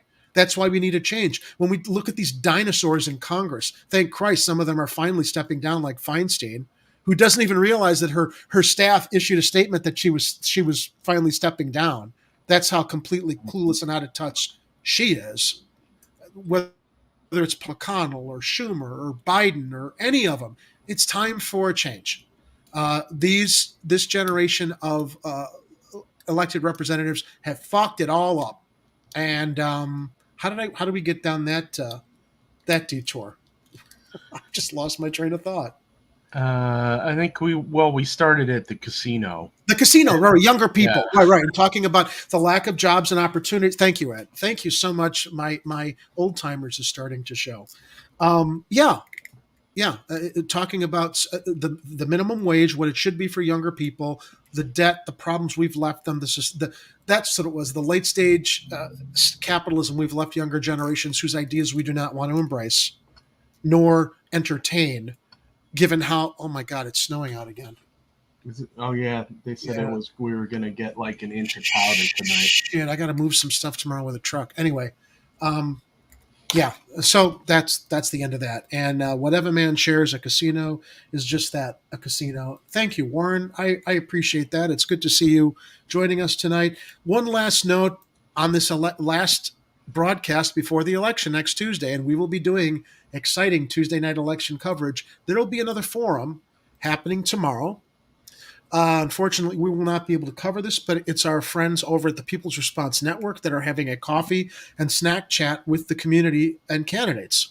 The invited candidates, well, let's just talk. All the candidates were invited. Let's talk about, unfortunately, I don't think that they knew Johnny was running as a write-in, or perhaps they would have invited him also. But in the meantime, the candidates that have not responded to any of PRN's mayoral forums, or in this case, coffee and snack chats, Lori Lightfoot's not showing up. The Stash is not showing up. Surprise. Willie Wilson is not showing up. Sophia King is pending. Jamal Green is pending. I will say this, as much as I can't stand him, Vallis at least shows up. Even if he's there to like lie in the grass like a snake. Yeah. So, pretending he lives in Chicago when he's just carpetbagging his way in to serve all the dark money interests that, when I say dark money, I'm not talking sinister, although it is that. Dark money, there's no light on them to show who they are, supporting him and what they're going to expect for all the money they're passing Palos Paul. Well, Jerry, I was, like a school superintendent. So if I don't have perfect attendance at these things, people are going to have a problem. I mean, they just went crazy when I told them I put ketchup on a hot dog and usually just order Subway sandwiches all the time. I was recently at the Chicago Chicken and Waffles. I didn't even know that combination existed. And you're showing your whiteness, Paul. Oh my God. It's like It's like a flavor explosion. I couldn't believe it. So Even did I miss- under that mountain of ketchup I put on top of it all. I guess I want to clarify something here. It's just ketchup you put on a hot dog, or ketchup and mustard? Oh, I put ketchup and mustard because I'm about equal opportunity, but you know, ketchup's kind of a no-no in this city, but we love it in Palos Heights. Oh, I shouldn't have said that out loud. Ed, can I ask you to weigh in on this? Because I have a confession to make. What is the aversion to ketchup with mustard? Are you asking me or Paul Vallis? I'm asking you, because you're the connoisseur. You're the culinary connoisseur. Actually, well, see, I think it goes back to a Dirty Harry movie. Actually, is that where it originated from? I remember the Clint movie. Eastwood makes a comment about that. It's like, but the truth is that sausages typically the accompaniment is mustard. That the ketchup is it's kind of a weird combination to add to sausages, and if you're combining like ketchup and mustard, I mean that's a good combo on a burger, and you know to the point where like White Castle basically has a hamburger sauce that is basically just ketchup and mustard combined. But ketchup on its own on a hot dog, No, that's vile. That's definitely blasphemy. That's However, kid stuff. However, I ketchup mean- and mustard, it must be a Greek thing, because I got a cop too. I put ketchup. Oh, do you put ketchup? Ketchup, mustard, and onions is my choice putting on a hot dog. I mean, With a but sesame then you seed go bun, to- too. yeah, but then if Chicago style, like what they do is they drag it through the garden, so to speak. So you've got ketchup, or you don't have ketchup. You got actual fresh tomato slices, which I guess are not quite as acidic, but they're also along with pickle, either pickle and or neon green relish. I don't know why the neon green, other than one company happens to add food coloring to their relish, and then onions and mustard and celery salt, but no ketchup. It's not part of a Chicago dog. I gotcha. Well, I'm glad that you set us straight on that. Although, like I said, I had to cop to ketchup and mustard on a hot dog. My go-to though these days with fast food is Subway cold cut trio with tomatoes, mayonnaise, lettuce, and pickles. It's really delicious. But I'm not a regular eater of Subway, but back in my youth, I used to get the steak and cheese because those were kind of nice once in a while. Their meatball sandwiches are good too. They're really quite delicious. And but they're not a sponsor, so screw them. Art shares at the end of the show here. Do you think anything dramatic may happen? Maybe some of these candidates are desperate to scream out. I don't know. We'll find out at this forum tomorrow, February 25th, 1:30 to 3:30 p.m. Kenwood Academy, 2015 South Blackstone Avenue in Chicago, Illinois. By the way, everybody, you know what else is tomorrow? Let's all have a collective happy birthday greeting in the chat. It's Ed Heller's birthday tomorrow. Oh, that's actually Sunday. But Sunday. When you said you were celebrating it. Okay, well, it's still. We're celebrating on days. Sunday. It's a Sunday All night concert I'm going to. That's Okay. going to be something weird. I tell The you. point being, it's Ed's birthday this weekend. So I hope that everybody, shares some good thoughts with that. Lightfoot's here. What does she have to say? I don't wish anybody a happy birthday because you all suck over at Chicago Corner. Can't stand you. Please vote for me. Let's run the Tuesday night intro that Ed edited that features his comedy and talents. You are watching the Tuesday night edition of Chicago Corner. Woo! Hello, hi, welcome to Taco Tuesday. Who wants a taco? Yeah, I know. Taco. All right, everyone, act normal. Perfect. Now, everybody say. Oh my God! It's Taco Tuesday!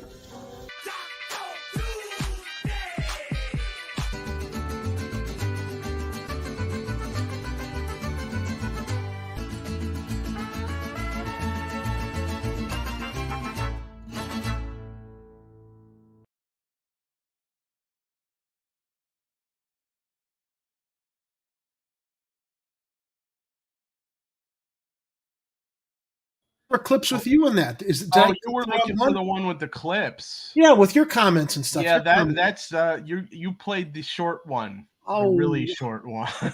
Which one I has was your like, stuff you in know, it? I gotta make a short one just in case we need to jump right into the show. And that was the other one's down near Maybe it's this one. bottom. You are watching the Tuesday night edition of Chicago Corner. Woo! Hello, hi, welcome to Taco Tuesday. Who wants a taco? Yeah, I know. Tacos, go crazy. All right, everyone, act normal. Perfect. Now, everybody say. Oh my God! It's Taco Tuesday!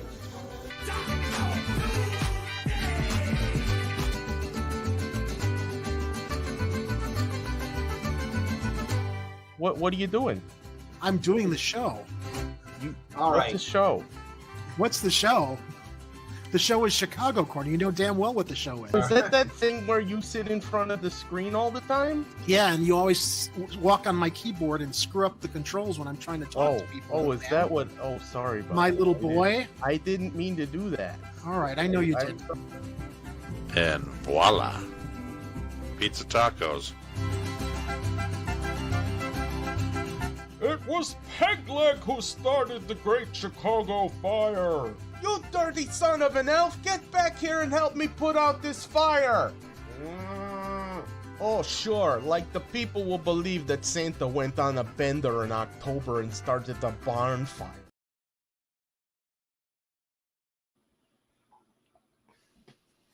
There The was best of Ed Heller. I actually Thank switched here because when you were talking about a fire, I wanted to get this up, oh, that's okay. but it turned it off earlier. So happy birthday, buddy. Thanks, man. Yeah, I'm gonna have to make a version of that. That's just the middle part, so we can jump into that. Because I was like, every time I revise it, I'm like making it a little bit shorter because I'm like, okay, there's too much going on in here. And Uncle Warren keeps saying, God, this opening is forever. It's gonna be tomorrow before the show starts. But I think the best part of that intro is the comedy bits with you. I mean, the Taco Tuesday stuff's funny, but we got to start mining some nuggets from all of our shows and start spending time putting it on social media to get more people to wonder who the fuck are these assholes. Yeah, but they're funny, so we want to tune in. That's why I thought it would be nice on a Tuesday just to grab a couple of the recent clips and throw them together for something so people could get an idea on the kind of stuff that we do here. And it's not. By the way, Heller, I grudgingly wish you a happy birthday. I just hope you don't have too happy a birthday, given what an ungrateful bastard you and Vasilatos and that other bitch McCown are whenever she's on the show. Gotta go. Yeah, you don't mean any of that. I didn't say it. I wasn't talking to you. Oh, okay. So I'm gonna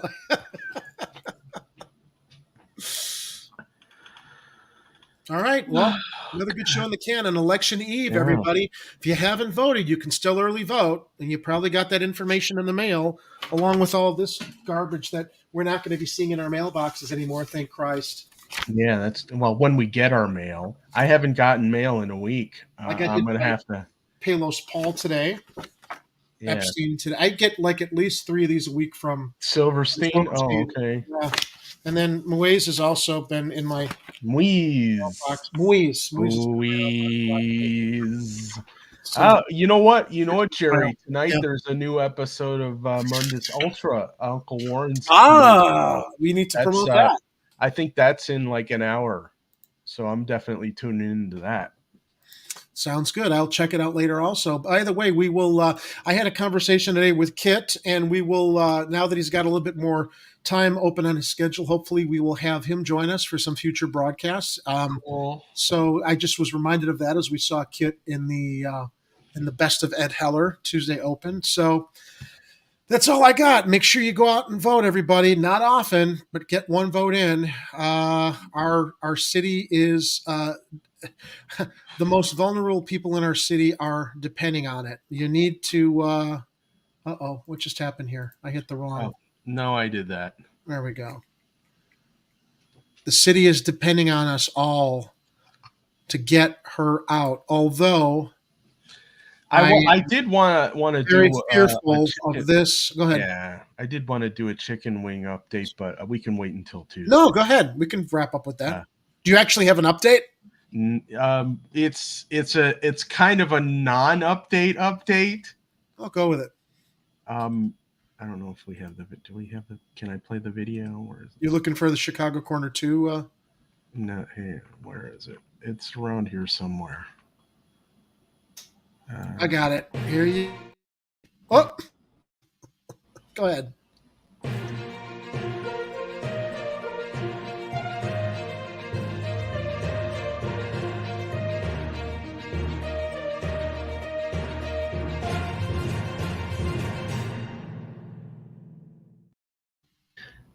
We still don't know where the wings are.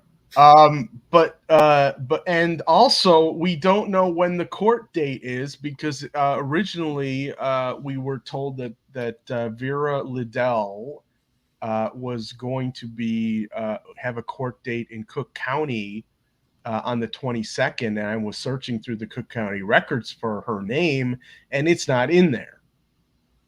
So either she's got a different court date, or it's being swept under the rug. I think it's a conspiracy. I smell conspiracy. Or maybe I just don't know where to look, but I thought I was looking in the right place. So. Kathy shares she loves it when Kit goes on a riff.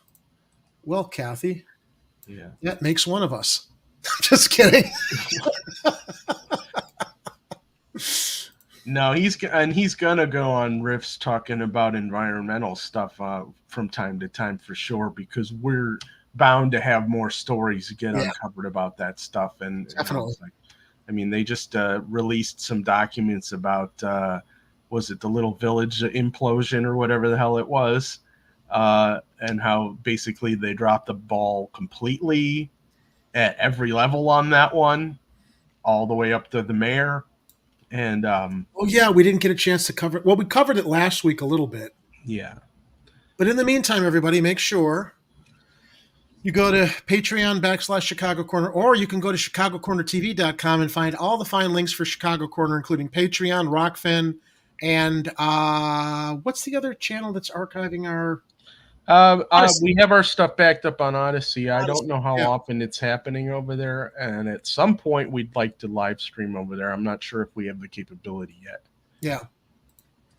So that's the call to action, everybody. Ed, as always, please take care of yourself. Have a good birthday weekend. And to the rest of our viewers out there, please make sure as we go into the weekend that you stay safe, watch out for each other, be vigilant. And yes, Ed is sharing that vigilance right there. If it's happening on the street, I'll find out about it here on Chicago Corner. And you'll hear about it here on Chicago Corner. Ladies and gentlemen, vote like your life depends on it this week, this Tuesday, before Tuesday or on Tuesday. Vote like your life depends on it here in Chicago, because it does. Stay safe, Chicago. We'll see you on Tuesday for the election returns. Get out. And don't come back until you've redeemed yourselves.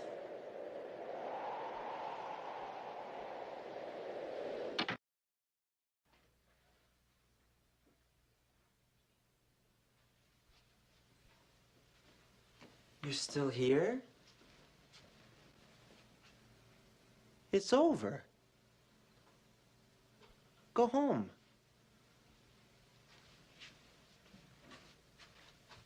Go.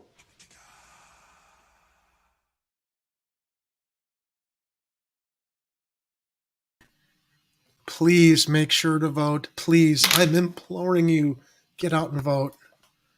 Get her out.